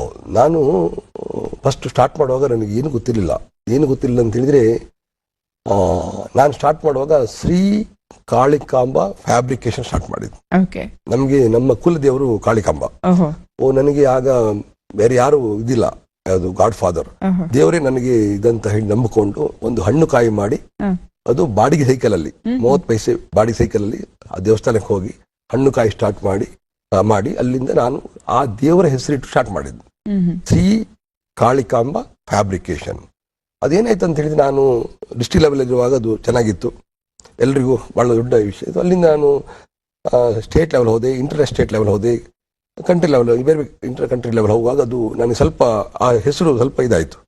ಅದಕ್ಕೆ ಏನು ಮಾಡುದು ಅಂತ ನೋಡುವಾಗ ಅದನ್ನ ಶಾರ್ಟ್ ಫಾರ್ಮ್ ಮಾಡಿದೆ, SKF ಅಂದ್ರೆ ಶ್ರೀ ಕಾಳಿಕಾಂಬ ಫ್ಯಾಬ್ರಿಕೇಶನ್. ಅದನ್ನ ಶಾರ್ಟ್ ಫಾರ್ಮ್ ಮಾಡಿ SKF ಬೇರೆ ಬೇರೆ, ನಾವೀಗ SKF elixir India private limited, SKF industry corporation, SKF industries, SKF education foundation, ಈಗ ಬೇರೆ ಬೇರೆ ಬೇರೆ ತಂದಿದ್ದು. ಅದೇ ಪೇಜ್ ಇಟ್ಕೊಂಡು ಮೂಲ ಹೆಸರು ಕಾಳಿಕಾಂಬ ಫ್ಯಾಬ್ರಿಕೇಶನ್ ಅಂತ ಹೇಳಿ. ಈಗ elixir private India private limited ಅನ್ನುವಂತ ಒಂದು ವಿಚಾರವನ್ನ ತಾವು ತೆಗೆದ್ರಿ. ಈಗ ಶುದ್ಧ ನೀರಿನ ಘಟಕ ನಾವು ಎಲ್ಲ ಕಡೆ ನೋಡ್ತಾ ಇದೀವಿ. ಸುಜಲ ಅನ್ನುವಂತಹ ಒಂದು ಹೆಸರಿನ ಅಡಿಯಲ್ಲಿ ತಾವು ಶುದ್ಧ ನೀರಿನ ಘಟಕವನ್ನ ಮಾಡಿದಿರಿ. ಇನ್ನು ವೇಸ್ಟ್ ವಾಟರ್ ಮ್ಯಾನೇಜ್ಮೆಂಟ್ ಮಾಡೋದು ಬಹಳ ಕಷ್ಟ ಇವತ್ತು. ನಾವು ಎಲ್ಲಾ ಕಡೆ ನೋಡ್ತಿರ್ತೀವಿ, ಎಲ್ಲಾ ಕಡೆ ಡ್ರೈನೇಜು, ವೇಸ್ಟ್ ವಾಟರ್ ಎಲ್ಲಾ ವೇಸ್ಟ್ ಆಗತ್ತೆ. ಇದನ್ನ ಏನು ಮಾಡ್ಬೇಕು? ಇದರಿಂದ ತೊಂದರೆನೇ ಜಾಸ್ತಿ, ಪರಿಸರಕ್ಕೂ ಹಾನಿ ಜಾಸ್ತಿ. ಆದ್ರೆ ವೇಸ್ಟ್ ವಾಟರ್ ಮ್ಯಾನೇಜ್ಮೆಂಟ್ ಮಾಡೋದು ಹೇಗೆ? ಇಲ್ಲಿ ಏನಂತ ಹೇಳಿದ್ರೆ, ಇವತ್ತೊಬ್ರು ಹೋಟೆಲ್ ಮಾಡ್ತಾರೆ, ಅವ್ರು ಹೋಟೆಲ್ ಬಿಸ್ನೆಸ್ ಮಾತ್ರ ಮಾಡ್ತಾರೆ. ಆ ವೇಸ್ಟ್ ವಾಟರ್ ಅನ್ನು ಅವರು ಟ್ರೀಟ್ ಮಾಡೋದಿಲ್ಲ. ಅದ್ರಲ್ಲಿರುವಂತ ಈಗ ನೋಡಿ, ನೀವು ವಾಶ್ ಮಾಡಿದಲ್ಲಿ ಕೆಮಿಕಲ್ ಇರ್ತದೆ, ಅದನ್ನು ರಿಮೂವ್ ಮಾಡಬೇಕು. ಆಯಿಲ್ ಇರ್ತದೆ, ಆಯಿಲ್ ರಿಮೂವ್ ಮಾಡಬೇಕು. ಒಂದು ಹೋಟೆಲ್ ಡಿವಿಷನ್. ಹಾಸ್ಪಿಟ್ಲಿಗೆ ಹೋದ್ರೆ ಬೇರೆ ಆಗ್ತದೆ. ಹಾಸ್ಪಿಟಲ್ ಅಲ್ಲಿ ಬೇರೆ ಬೇರೆ ಕೆಮಿಕಲ್ಸ್, ಬೇರೆ ಬೇರೆ ಇದೆಲ್ಲ ಇರ್ತದೆ. ಅದನ್ನು ಅವರು ಹಾಗೆ ಹೊರಗೆ ಬಿಡ್ತಾ ಇರ್ತಾರೆ. ಇನ್ನೊಂದು ಕಾಲೇಜ್ ಮಾಡ್ತಾರೆ, ಒಂದು ಕಾಲೇಜಲ್ಲಿ ಕೂಡ ದೊಡ್ಡ ದೊಡ್ಡ ಅವರು ಕೂಡ ಹೀಗೆ ಮಾಡ್ತಾರೆ. ಇದಕ್ಕೆ ನಾವು ಏನ್ ಮಾಡ್ತಾ ಇದ್ವಿ ಅಂದ್ರೆ, ನಮ್ಮ ದೇಶದ ಬಗ್ಗೆ, ನೆಕ್ಸ್ಟ್ ಜನರೇಷನ್ ಬಗ್ಗೆ ನಮಗೆ ಇದಿಲ್ಲ, ಕಾಳಜಿ ಇಲ್ಲ. ನಾವೇನ್ ನಮ್ಮ ಕೆಲಸ ಮಾಡೋದು, ನಾವು ಸಂಪಾದನೆ ಮಾಡೋದು, ನಾವು ಕಂಫರ್ಟ್ ಆಗಿರೋದು, ನಾವು ಪ್ರೌಡ್ ಆಗಿ ಬದುಕುವುದು ನಮ್ಮ ಒಂದು ಒಂದು ಇದು ನಮ್ಮ ಬ್ಲಡ್ ಅಲ್ಲಿ ಬಂದದ್ದು. ಎಲ್ಲರೂ 100ರಲ್ಲಿ 100 ಜನ ಆತರ. ಇದು ನೆಕ್ಸ್ಟ್ ಜನರೇಷನ್ ಏನಾಗ್ತಾ ಇದೆ, ನಮ್ಮ ಸಾಯಿಲ್ ಏನಾಗ್ತಾ ಇದೆ, ವಾಟರ್ ಏನಾಗ್ತಾ ಇದೆ. ಇವತ್ತು ನೋಡಿ, ಎಲ್ಲ ನಾವು ವೇಸ್ಟ್ ಬಿಸಾಕ್ತಾ ಇದ್ದೀವಿ. ಡ್ರೈನೇಜ್ ಹೋಗಿ ನಮ್ಮನೆ ಬ್ಲಾಕ್ ಆಗ್ತಾ ಇದೆ. ಇವತ್ತು ಬೆಂಗಳೂರಲ್ಲಿ ಬ್ಲಾಕ್ ಹಾಕೋ ಮನೆ ನಾನು ನೋಡ್ತಾ ಇದ್ದೀನಿ. ನಾವು ರೋಡ್ ಸೈಡ್ ಅಲ್ಲಿ ಬಿಸಾಕ್ತಾ ಇದ್ದೀವಿ, ಇವತ್ತು ಹೋಗಿ ಇದು ಹೋಗ್ತದೆ, ಡ್ರೈನೇಜ್ ಹೋಗ್ತದೆ. ಡ್ರೈನೇಜ್ ಬ್ಲಾಕ್ ಆಗಿ ನಮ್ಮ ಮನೆಗೆ ಇದಾಗ್ತಾ ಇದ್ದೀವಿ. ನಾವೇ ಕ್ರಿಯೇಟ್ ಮಾಡ್ಕೊಳ್ತಾ ಇದ್ದೀವಿ. ಇವತ್ತು ನಾನು ನೋಡ್ತಾ ಇದ್ದೀನಿ, ಒಂದೊಂದು ಕಾಲೇಜ್ಗಳು ಕಟ್ತಾರೆ. ಕಾಲೇಜ್ ದೊಡ್ಡ ದೊಡ್ಡ ದ್ವಾರ, ಇದು ಎಂಟ್ರೆನ್ಸ್ ಇದನ್ನು ಕಟ್ತಾ ಇದ್ದಾರೆ. ಗಾರ್ಡನ್ನು, ಸೊ ಇದಕ್ಕೆ ಯಾವುದು ಫ್ಯಾಷನ್, ಇದಕ್ಕೆ ತುಂಬಾ ಖರ್ಚು ಮಾಡ್ತಾರೆ. ಅದು ನೆಸೆಸಿಟಿ. ನಾವು ವೇಸ್ಟ್ ಮಾಡೋ ನೀರನ್ನು ನಾವು ನೆಲಕ್ಕೆ ಬಿಡಬೇಕಾದ್ರೆ, ನದಿ ಬಿಡಬೇಕಾದ್ರೆ, ಇದಕ್ಕೆ ಬಿಡಬೇಕಾದ್ರೆ ಅದನ್ನು ರೀಪ್ಯೂರಿಫೈರ್ ಮಾಡಿ ಬಿಡಬೇಕನ್ನುವ ಪ್ರಜ್ಞೆ ನಮ್ಮಲ್ಲಿ ಬಹಳಷ್ಟು ಕಮ್ಮಿ ಇದೆ. ಅದಕ್ಕೆ ಒಂದು ಹೊಸ ಟೆಕ್ನಾಲಜಿ ಹೇಗಿದೆ ಅಂದ್ರೆ, ನಿಮ್ಮ ಫ್ಲಾಟ್ ಅಂತಿದ್ರೆ, ಇವತ್ತು ನಿಮ್ದು ಫ್ಲಾಟ್ ಇದ್ರೆ, ಫ್ಲಾಟಿನ ಸೀವೇಜ್ ವಾಟರ್ ನಾವು ಹೇಗೆ ಮಾಡ್ಬೋದು ಅಂದ್ರೆ, ಅದನ್ನು ಪ್ರೋಸೆಸ್ ಮಾಡಿ ನಿಮಗೆ ಡ್ರಿಂಕ್ ಕೊಡ್ಬೋದು. ಅಷ್ಟು ಅಡ್ವಾನ್ಸ್ ಟೆಕ್ನಾಲಜಿ ಇದೆ ಈಗ. ಸಿಂಗಾಪುರದಲ್ಲಿ ನಿಮ್ಮ ಸೀವೇಜ್ ವಾಟರ್ 9 ಟೈಮ್ ಯೂಸ್ ಮಾಡ್ತಾ ಇದ್ದಾರೆ ಇವತ್ತು. 9 ಟೈಮ್ ಅಂದ್ರೆ ಇದಕ್ಕೆ ಟೆಕ್ನಾಲಜಿ ಅಪ್ಡೇಟ್ ಆಗಲಿಲ್ಲ, ಮತ್ತು ಜನ ಅದನ್ನು ಬಳಸ್ಕೊಳ್ಳಿಲ್ಲ. ನಾನು ಹೇಳುದು, ಜನ ಬಳಸ್ಕೊಳ್ಬೇಕು, ಟೆಕ್ನಾಲಜಿ ಅಪ್ಡೇಟ್ ಮಾಡಬೇಕು. ಅದನ್ನ ನಾವು ಮಾಡ್ತಾ ಇದ್ದೀವಿ ಆ ಕೆಲಸ. ನೆಕ್ಸ್ಟ್ ಎಲ್ಲರೂ ಮ್ಯಾಂಡೇಟರಿ ಮಾಡಲೇಬೇಕು. ಯಾವುದು ವೇಸ್ಟ್ ವಾಟರ್ ಮ್ಯಾನೇಜ್ಮೆಂಟ್, ಮನೆದು ವೇಸ್ಟ್ ಕೂಡ ನೀವು ನೀರನ್ನು ಇದು ಮಾಡಿ. ನಾವು ನೋಡಿ, ಇವತ್ತು ಪೇಸ್ಟ್ ಯೂಸ್ ಮಾಡ್ತೀವಿ, ಸೋಪ್ ಯೂಸ್ ಮಾಡ್ತೀವಿ, ರಿನ್ ಸೋಪು, ಬೇರೆ ಬೇರೆ ಅಡ್ವರ್ಟೈಸ್ಮೆಂಟ್ ಅಲ್ಲಿ ಬರ್ತದೆ. ಅದೆಲ್ಲ ಹೋಗುದು ಕೆಮಿಕಲ್ ಸಾಯಿಲ್ಗೆ. ಸಾಯಿಲ್ ನಾಳೆ ಏನಂತಂದ್ರೆ ನಮ್ಗೆ ಅದ್ರ ಬಗ್ಗೆ ಪರಿಜ್ಞಾನ ಇಲ್ಲ. ಅದನ್ನ ನಾವು ತಿಳ್ಕೊಳ್ಬೇಕು ಹೇಳೋದು. ಅಂದ್ರೆ ನಿಮ್ಮ ಪ್ರಕಾರ ಈಗ ತ್ಯಾಜ್ಯ ನೀರು ನಿರ್ವಹಣೆಯೇ ಒಂದು ವರದಾನ ಅಂತ ಒಂದು ಇದು. ಹೌದು, ದೊಡ್ಡ ಇದು ನೆಸೆಸಿಟಿ. ಇದು ಹೀಗೆ ಮುಂದುವರೆದ್ರೆ 10-15 ವರ್ಷದಲ್ಲಿ ನಿಮ್ಮ ಸಾಯಿಲ್ ಅಲ್ಲಿ ಎಲ್ಲ, ಈ ನೋಡಿ, ಎಷ್ಟು ಪೇಸ್ಟ್ ಯೂಸ್ ಮಾಡ್ತೀವಿ, ಎಷ್ಟು ಸೋಪ್ ಯೂಸ್ ಮಾಡ್ತೀವಿ, ನಾವೆಲ್ಲ ಚೆನ್ನಾಗಿ ನಮ್ಮ ಮನೆ ಕ್ಲೀನ್ ಇರ್ಬೇಕಂತ ಎಲ್ಲ ನಾವು ಬಯಸ್ತೀವಿ. ಆದ್ರೆ ನಾವು ಯೂಸ್ ಮಾಡಿ ಬಿಟ್ಟ ನೀರು ಹೊರಗೆ ಹೋಗಿ ಮಣ್ಣಿಗೆ ಹೋಗ್ತದೆ. ಆ ಮಣ್ಣಲ್ಲಿ ನಾಳೆ ಏನ್ ಬೆಳೀತದೆ ಅದು ನಾವು ತಿನ್ಬೇಕನ್ನೋ ಪ್ರಜ್ಞೆ ನಮ್ಗಿಲ್ಲ. ಅಲ್ಲ, ಎಷ್ಟು ಕಷ್ಟ ನೋಡಿ ಮುಂದಿನ ದಿನಗಳಲ್ಲಿ. ಅಂದ್ರೆ ಅಷ್ಟು ಡೆಪ್ತ್ ನ ಹೋಗ್ತಾ ಇಲ್ಲ ಹೇಳೋದು ನಾವು. ನಿಜ. ಇದು ಹೇಗೆ ಸರ್ ಈ ಒಂದು ಮುಂದಿನ ದಿನಮಾನಗಳಲ್ಲಿ, ಅಥವಾ ಮುಂದಿನ ವರ್ಷಕ್ಕೆ, ಅಥವಾ ಮುಂದಿನ ಜನತೆಗೆ ಈ ರೀತಿ ನಾವೆಲ್ಲ ಒಂದು ಕಟ್ಟಬೇಕು, ಅಥವಾ ಅವರಿಗೊಂದು ತಿಳಿಸ್ಕೊಡ್ಬೇಕು ಅನ್ನುವ ಯೋಚನೆ ನಿಮ್ಮಲ್ಲಿ ಹೇಗ್ ಬರ್ಲಿಕ್ಕೆ ಸಾಧ್ಯ? ಅಂದ್ರೆ ನಾವು ತುಂಬಾ ಕಂಟ್ರಿ ಹೋಗ್ತಾ ಇರ್ತೀವಲ್ಲ. ಈಗ ನಾವು ಏನ್ ನೋಡ್ತಂದ್ರೆ, ನಾವು ಒಂದು 17 ಕಂಟ್ರಿ ನಾವು ನಮ್ಮ ಟೆಕ್ನಾಲಜಿ ಕೊಡ್ತಾ ಇದ್ದೀವಿ. ಒಂದೊಂದು ಬೇರೆ ಬೇರೆ ಕಂಟ್ರಿಗೆ. ಇವನ್ ಸೆಂಟ್ರಲ್ ಅಮೆರಿಕ ಕೂಡ ನಾವು ಕೊಡ್ತಾ ಇದ್ದೀವಿ. ಮೆಕ್ಸಿಕೋ, ಕೋಸ್ಟಾರಿಕಾ ಕೂಡ ನಾವು ಕೊಡ್ತಾ ಇದ್ದೀವಿ ನಮ್ಮ ಪ್ಲಾಂಟ್ಗಳನ್ನು. ಅಲ್ಲಿ ಹೋದಾಗ ಎಲ್ಲ ದೇಶದಲ್ಲಿ ನಾನು ಮೊನ್ನೆ ಒಂದು ಬೆನ್ನಿನ್ ಅಂತ ಒಂದು ಸಣ್ಣ ಕಂಟ್ರಿಗೆ ಹೋದೆ. ಅದೊಂದು ಸಣ್ಣ, ನಮ್ಮ ಕರ್ನಾಟಕ ಸ್ಟೇಟ್ ಅಷ್ಟಿದೆ. ಅಲ್ಲಿ ಗ್ರೈನ್ಸ್ ಪ್ರೊಸೆಸಿಂಗ್ ಕಂಪ್ಲೀಟ್ ಗವರ್ಮೆಂಟ್ ನಾವು ಟೈಪ್ ಮಾಡಿ ಮಾಡ್ತಾ ಇದ್ವಿ. ಒಂದು $8 ಮಿಲಿಯನ್ ಒಂದು ಆರ್ಡರ್ ನಮ್ಗೆ ಸಿಕ್ಕಿದೆ. ಅದು ಅಲ್ಲಿ ಹೋದಾಗ ಆ ದೇಶ ಎಷ್ಟು ಕ್ಲೀನ್ ಇದೆ ಅಂತ, ಆಫ್ರಿಕಾ ಖಂಡ ಇದು ಎಷ್ಟು ಕ್ಲೀನ್ ಇದೆ ಅಂತ, ಅವರು ಎಷ್ಟು ಆರ್ಗ್ಯಾನಿಕ್ ಫಾರ್ಮಿಂಗ್ ಇದರಲ್ಲಿ ಮಾಡ್ತಾ ಇದಾರಂತ. ನನ್ನ ಒಟ್ಟಿಗೆ ಒಂದು ಮಗು ಬಂತು, ನಾವು ಒಂದು ಚಾಕ್ಲೇಟ್ ಕೊಟ್ಟಿದ್ದೀವಿ. ಆ ಚಾಕ್ಲೇಟ್ ರ್ಯಾಪರ್ ಹಿಡ್ಕೊಂಡು 2 ಗಂಟೆ ಮೊಟ್ಟೆಗಿತ್ತು, ಹೋಗಿ ಡಸ್ಟ್ಬಿನ್ ಹಾಕಿತ್ತು. ನಾವಿಲ್ಲಿ ನೋಡ್ತೀವಿ ಫ್ಲೈಟ್ಗಳಲ್ಲಿ, ರೈಲ್ವೆ ಸ್ಟೇಷನ್ಗಳಲ್ಲಿ, ಬಸ್ ಸ್ಟ್ಯಾಂಡ್ಗಳಲ್ಲಿ ನಾವು ತಿಂದು ಬಿಸಾಕ್ತಾ ಇದ್ದೀವಿ. ಅಂದ್ರೆ ನಾವು ನೆಕ್ಸ್ಟ್ ಜನರೇಷನ್ಗೆ ನೇಚರ್ ಬಗ್ಗೆ, ಪ್ರಕೃತಿ ಬಗ್ಗೆ, ನಮಗೆ ದೇವ್ರು ನಮ್ಮ ಸೃಷ್ಟಿ ಮಾಡಿದಾನೆ. ನಮ್ಮ ಸೃಷ್ಟಿಯೇ ಒಂದು ಅದ್ಭುತ. ನಮ್ಮ ಕಣ್ಣಿರ್ಬೋದು, ಟೆಕ್ನಾಲಜಿ 100 ವರ್ಷ ನಾನ್ ಸ್ಟಾಪ್ ವರ್ಕ್ ಮಾಡುವಂತ ಯಂತ್ರಗಳು ನಮಗೆ ಕೊಟ್ಬಿಟ್ಟಿದ್ದಾನೆ. ನಮ್ಮ ಕಿಡ್ನಿ ಇರ್ಬೋದು, ಹಾರ್ಟ್ ಇರ್ಬೋದು, ಲಿವರ್ ಇರ್ಬೋದು, 100 ವರ್ಷ. ಹೌದು. ಇಷ್ಟರೊಳಗೆ ಯಾವ ಒಂದು ತಂತ್ರಜ್ಞಾನ ಕೂಡ ಇಲ್ಲ. ಅದು ನಾನ್ ಸ್ಟಾಪ್ 100 years ವರ್ಕ್ ಮಾಡುವಂಥದ್ದು ಯಾವುದು ಕೂಡ ಇಲ್ಲ. ನಾವೀಗ ಮೆಮರಿನೂ ಕೂಡ ಅದು ಜಸ್ಟ್ ಲೈಕ್ ಕಿಡ್ನಿ, ಆದ್ರೆ ಅದು ಇಷ್ಟೋ ಟೈಮಿಗೆ ಶಾಕ್ ಆಗ್ತದೆ. ಇದು ಹಾಗೆಲ್ಲ. ಇದು ನೆಕ್ಸ್ಟ್ ನಾವು ಏನಂತ ಹೇಳಿದ್ರೆ ನೇಚರ್ ಬಗ್ಗೆ. ದೇವರು ನಮ್ಮನ್ನು ಸೃಷ್ಟಿ ಮಾಡಿದ ಮೇಲೆ ನಮಗೆ ಪಂಚಭೂತವನ್ನು ಸೃಷ್ಟಿ ಮಾಡಿದ, ನೆಲ, ಜಲ, ಗಾಳಿ, ಎಲ್ಲ. ನಾವು ಇವತ್ತು ಏನ್ ಮಾಡ್ತಾ ಇದ್ವಿ, ಅದ್ರ ಮೇಲೆ ತುಂಬಾ ಅನ್ಯಾಯ ಮಾಡ್ತಾ ಇದ್ದೀವಿ. ನೆಲವನ್ನು ಹಾಳು ಮಾಡ್ತಾ ಇದ್ದೀವಿ, ಜಲವನ್ನು ಹಾಳು ಮಾಡ್ತಾ ಇದ್ದೀವಿ, ಗಾಳಿನ ಹಾಳು ಮಾಡ್ತಾ ಇದ್ದೀವಿ. ಇದ್ರ ಬಗ್ಗೆ ಒಂದು ದೊಡ್ಡ ಇದನ್ನು ರೆವಲ್ಯೂಷನ್ ಸ್ಟಾರ್ಟ್ ಮಾಡ್ಬೇಕಂತ ನಾವಿವತ್ತು ನೇಚರ್ಸ್ ಡಿವೈನ್ ಸೆಂಟರ್ ನಾವು ಪ್ರಾರಂಭ ಮಾಡಿದ್ದೀವಿ. ಅದರ ಉದ್ದೇಶ ಅಂತ ಹೇಳಿದ್ರೆ, ಒಂದು ದೇಶಿ ಗೋಗಳ ಅಭಿವೃದ್ಧಿ ಮಾಡೋದು, ಅದರಿಂದ ಆರ್ಗ್ಯಾನಿಕ್ ಫಾರ್ಮಿಂಗ್ ಮಾಡೋದು, ಕೆಮಿಕಲ್ ಫ್ರೀ ಫಾರ್ಮಿಂಗ್ ಮಾಡೋದು. ಸೆಕೆಂಡ್, ರೈತ ಸುಪ್ರೀಂ, ಅವನನ್ನು ಎಲ್ಲರೂ ಪೂಜಿಸುವ, ಗೌರವಿಸುವಂತ ಇದು ಬರಬೇಕು. ಅದಕ್ಕೆ ವಾತಾವರಣವನ್ನು ಡೆವಲಪ್ ಮಾಡ್ತಾ ಇದ್ದೀವಿ. ಮತ್ತೆ ನಾವು ಮಕ್ಕಳು ಈ ಪ್ರಕೃತಿಯನ್ನು ಪೂಜಿಸಬೇಕು. ಒಂದೊಂದು ಗಿಡ, ಈಗ ನಮ್ಮ ದೇಶದಲ್ಲಿ ಈಗ ಮನುಷ್ಯ ಬೆಳಿಬೇಕಾದ್ರೆ ಒಬ್ಬ ಮನುಷ್ಯ 500 ಗಿಡ ಬೇಕು, ಮರ ಬೇಕು. ನಮ್ಮಲ್ಲಿ 28 ಮರ ಇದೆ. ನಾವು ಕಡಿತಾನೇ ಬಂದಿದ್ದು ಬಿಟ್ರೆ ಬೆಳೆಸ್ತಾ ಬರ್ಲಿಲ್ಲ. ಈ ಮಕ್ಕಳು ಇವತ್ತು ಪ್ರತಿಯೊಬ್ಬನು ಕೂಡ ಮಿನಿಮಮ್ ಒಂದು 500 ಗಿಡ ಬೆಳೆಸ್ಬೇಕಂತಾದ್ರೆ ಸೋ ಮೆನಿ ಒಂದು ಕ್ರೋರ್ಸ್ ಗಿಡಗಳು ನಾವು ಹಾಕ್ಬೇಕೀಗ. ಹಾಗೆ ಅದನ್ನು ನಾವಲ್ಲಿ ಗೋಧಾಮದಲ್ಲಿ ಅಥವಾ ನಮ್ಮ ನೇಚರ್ಸ್ ಡಿವೈನ್ ಪಾರ್ಕ್ ಅಲ್ಲಿ ಇದೆಲ್ಲ ಡೆವಲಪ್ ಮಾಡಿದೀವಿ. ಒಬ್ಬ ರೈತನ ಅಭಿವೃದ್ಧಿ ಹೇಗೆ ಮಾಡಬೇಕು, ಆರ್ಗ್ಯಾನಿಕ್ ಫಾರ್ಮಿಂಗ್ ಹೇಗೆ ಮಾಡಬೇಕು, ಆಮೇಲೆ ಗೋಗಳನ್ನು ಥ್ರೂ ನಮ್ಮ ದೇಶಿ ಗೋಗಳ ಅಭಿವೃದ್ಧಿ ಹೇಗೆ ಮಾಡಬೇಕು, ಒಬ್ಬ ರೈತ ಒಬ್ಬ ಸುಪ್ರೀಂ ರಿಚ್ ಆಗೋದು ಹೇಗೆ ಅಂದ್ರೆ ಅದ್ರ ಬಗ್ಗೆ ಎಲ್ಲ ನಾವು ವರ್ಕ್ ಮಾಡ್ತಾ ಇದೀವಿ.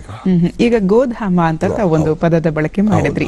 ಇದು ನಿಮ್ಮ ಒಂದು ಧ್ಯೇಯ ಉದ್ದೇಶವನ್ನ ಇಟ್ಕೊಂಡು ಮಾಡಿದಂತಹ ಒಂದು ಗೋಧಾಮ. ಒಂದು ಹೊಸ ಉತ್ಸಾಹ ಇದೆ ಅಲ್ಲಿ. ಅಲ್ಲದೆ ಗೋವುಗಳ ಸಾಕಾಣಿಕೆ ಇದೆ. ಆಮೇಲೆ ಒಂದು ಹಾಲಿನ ಮೌಲ್ಯವರ್ಧನೆ ಹೇಗಿರಬೇಕು, ಅದರ ಬಳಕೆ ಹೇಗೆ, ಆ ಎಲ್ಲ ವಿಚಾರಗಳನ್ನ ಇಟ್ಕೊಂಡು ಗೋಧಾಮ ಆರಂಭವಾಗುತ್ತೆ. ಆ ತಳಿಗಳನ್ನ ನಾವು ತೋರಿಸ್ತಾ ಇದ್ದೀವಿ. ವಿಶೇಷವಾದಂತಹ ತಳಿಗಳ ಚಿತ್ರ ನಮ್ಮ ಜೊತೆ ಇದೆ. ಆ ಕರು ನೋಡಿ, ಎಷ್ಟು ಮುದ್ದಾದಂತಹ ಕರು, ಎಷ್ಟು ಚೆನ್ನಾಗಿದೆ. ಅಲ್ಲದೆ ಪಕ್ಷಿಗಳು, ಬೇರೆ ಬೇರೆ ರೀತಿಯ ಪ್ರಾಣಿಗಳು ಎಲ್ಲವೂ ನಿಮ್ಮ ಗೋಧಾಮದಲ್ಲಿದೆ. ಇದರ ಉದ್ದೇಶ ಅಂದ್ರೆ, ನಾನು ಕೈಗಾರಿಕಾ ಹಿನ್ನೆಲೆ ಬಂದವನು, ನಾನು ಕೃಷಿಕ ಅಲ್ಲ. ಆದ್ರೆ ನಾನು ಎಲ್ಲ ದೇಶಕ್ಕೆ ಹೋದಾಗ ಅಲ್ಲಿಯ ಕೃಷಿಕರು ತುಂಬಾ ಪ್ರೌಡ್ ಆಗಿರ್ತಾ ಇದ್ರು. ನಮ್ಮ ದೇಶದಲ್ಲಿ ಕೃಷಿಕರಂದ್ರೆ ತುಂಬಾ ಅವರಿಗೆ ಯಾವ ಸ್ಥಾನಮಾನ ಇಲ್ಲ. ಈ ಕೃಷಿಕರಿಗೆ ಒಂದು ಕಾನ್ಸೆಪ್ಟ್ ಕೊಡ್ಬೇಕಂತ. ಕೃಷಿಕರು ಇವತ್ತೇನ್ ಮಾಡ್ತಾ ಇದ್ದಾರೆ ಅಂತ ಹೇಳಿದ್ರೆ, ಒಂದು ಕಾಫಿ ಬೆಳಿತಾ ಇದ್ದಾರೆ, ಅಷ್ಟೇ ಮುಗೀತು. ಇಲ್ಲ ರಬ್ಬರ್ ಹಾಕ್ತಾ ಇದ್ದಾರೆ, ಅಲ್ಲ ಒಂದು ಐರಕ್ ನಟ್ ಹಾಕ್ತಾ ಇದ್ದಾರೆ, ಯಾವುದೋ ಒಂದು ಹಾಕ್ತಾ ಇದ್ದಾರೆ. ಇದು ಸಿಸ್ಟಮ್ ಅಲ್ಲ. ಕೃಷಿಕ ಫಸ್ಟ್ ಏನ್ ಮಾಡ್ಬೇಕಂದ್ರೆ, ಕೋಳಿ, ಕುರಿ, ಮೀನು, ಗೋವು, ಎಲ್ಲ ಪ್ರಾಣಿ ಪಕ್ಷಿಗಳು, ಜೇನ್ ಸಾಕ್ಬೇಕು. ಇವತ್ತು ಜೇನ್ ಸಾಕುವ ಕಲ್ಪನೆ ಯಾರಿಲ್ಲ. ಫಾರ್ಮ್ ಮಾಡ್ತಾರೆ. ಈಗ ಪರಾಗಸ್ಪರ್ಶ ಇದಾಗದೆ ಈಲ್ಡ್ ಬರಲಿ ಸಾಧ್ಯ ಉಂಟಾ? ಜೇನ್ ಸಾಕುವಂತ ಒಂದು ಪರಿಜ್ಞಾನ ಯಾರಿಗೂ ಬರ್ತಾ ಇಲ್ಲ. ಅದು ನಶಿಸಿ ಹೋಗ್ತಾ ಇದೆ. ಈಗ ಅದ್ರ ಒಟ್ಟಿಗೆ ಫ್ರೂಟ್ಸ್ ಗಿಡಗಳನ್ನು ಎಲ್ಲದನ್ನು ನಮ್ಮಲ್ಲಿ ಒಂದು 50-100 ಬೇರೆ ಬೇರೆ ಫ್ರೂಟ್ಸ್ ಗಿಡ ಹಾಕಿದ್ವಿ. ರಾಂಬುಟನ್ನು, ಮ್ಯಾಂಗೋಸ್ಟೀನು, ಹಾಗೆ ಬೇರೆ ಬೇರೆ ಮಲ್ಲಿಕ, ಇದೆಲ್ಲ ಆ ಥರ. ನಾವು ಹೇಳುದು, ಒಬ್ಬ ರೈತರ ಕಾನ್ಸೆಪ್ಟ್ ತಪ್ಪಿ ಹೋಗಿ ಹೇಳುದು. ಅವ ಏನ್ ಮಾಡಬೇಕು, ಫಸ್ಟ್ ಆರ್ಗ್ಯಾನಿಕ್ ಫಾರ್ಮಿಂಗ್ ಬಗ್ಗೆ, ಈ ಕೋಳಿ ಸಾಕೋದು, ಕುರಿ ಸಾಕೋದು, ಮೀನ್ ಸಾಕೋದು, ದನ ಸಾಕೋದು, ಇದೆಲ್ಲ ಹಾಲಿಗಾಗಿ ದುಡ್ಡಿಗಾಗಿ ಅಲ್ಲ. ಅವನ ಫಾರ್ಮಿಂಗ್ಗೆ ಆರ್ಗ್ಯಾನಿಕ್ ಇದರಲ್ಲಿ ಸಾವಯವ ಕೃಷಿ ಮಾಡುವಂತ ಒಂದು ಇದಕ್ಕೆ ಅದನ್ನು ಬಳಸ್ಕೊಳ್ಬೇಕು ಅವ. ಆಮೇಲೆ ಬಂದದನ್ನು ಮಾತ್ರ ಅವ ಅದಕ್ಕೆ ಆದಾಯಕ್ಕೆ ಬಳಸ್ಕೊಳ್ಬೇಕು. ಈಗ ನಾವೇನಾಗಿದ್ದೀವಿ, ಡೈರಿ ಮಾಡಿ ಹಾಲು ತೆಗೆದು ಹಾಲಿಂದ ಹಣ ಮಾಡ್ಲಿಕ್ಕೆ ಹೋಗ್ತಾ ಇದ್ದೀವಿ. ನಾವು ಹೇಳೋದು, ಈಗ ಡೈರಿ ಮಾಡುವವರೇ ಬೇರೆ, ಕೃಷಿ ಮಾಡುವವರೇ ಬೇರೆ. ನಾವು ಹೇಳೋದು ಅದು ರಾಂಗ್. ಕೃಷಿ ಮಾಡುವವನು ದನವನ್ನು ಸಾಕಬೇಕು, ದನ ಸಾಕುವವನು ಕೃಷಿ ಮಾಡಬೇಕು. ಇದರಿಂದ 2 ಲಾಭ ಆಗ್ತದೆ. ಒಂದು ಲಾಭ ಅಂದ್ರೆ ಕೃಷಿಕನಿಗೆ ಆರ್ಗ್ಯಾನಿಕ್ ಫಾರ್ಮಿಂಗ್ ಮಾಡ್ಲಿಕ್ಕೆ ಅದೆಲ್ಲ ವೇಸ್ಟ್ ಬಳಸಲಿಕ್ಕೆ ಆಗ್ತದೆ. ಇಲ್ಲಿ ವೇಸ್ಟ್ ಬಳಸ್ಕೊಳ್ಳೋ ಟೆಕ್ನಾಲಜಿ ಇಲ್ಲ. ನಾವು ಹೇಳ್ತೇವೆ ಇಸ್ರೇಲ್ ಹೇಳ್ತಾ ಇದ್ದೀವಿ. ನಮ್ಮಲ್ಲಿ ಇಸ್ರೇಲ್ಗಿಂತ 10 ಪಟ್ಟು ಅಡ್ವಾನ್ಸ್ ಟೆಕ್ನಾಲಜಿ ಇದೆ.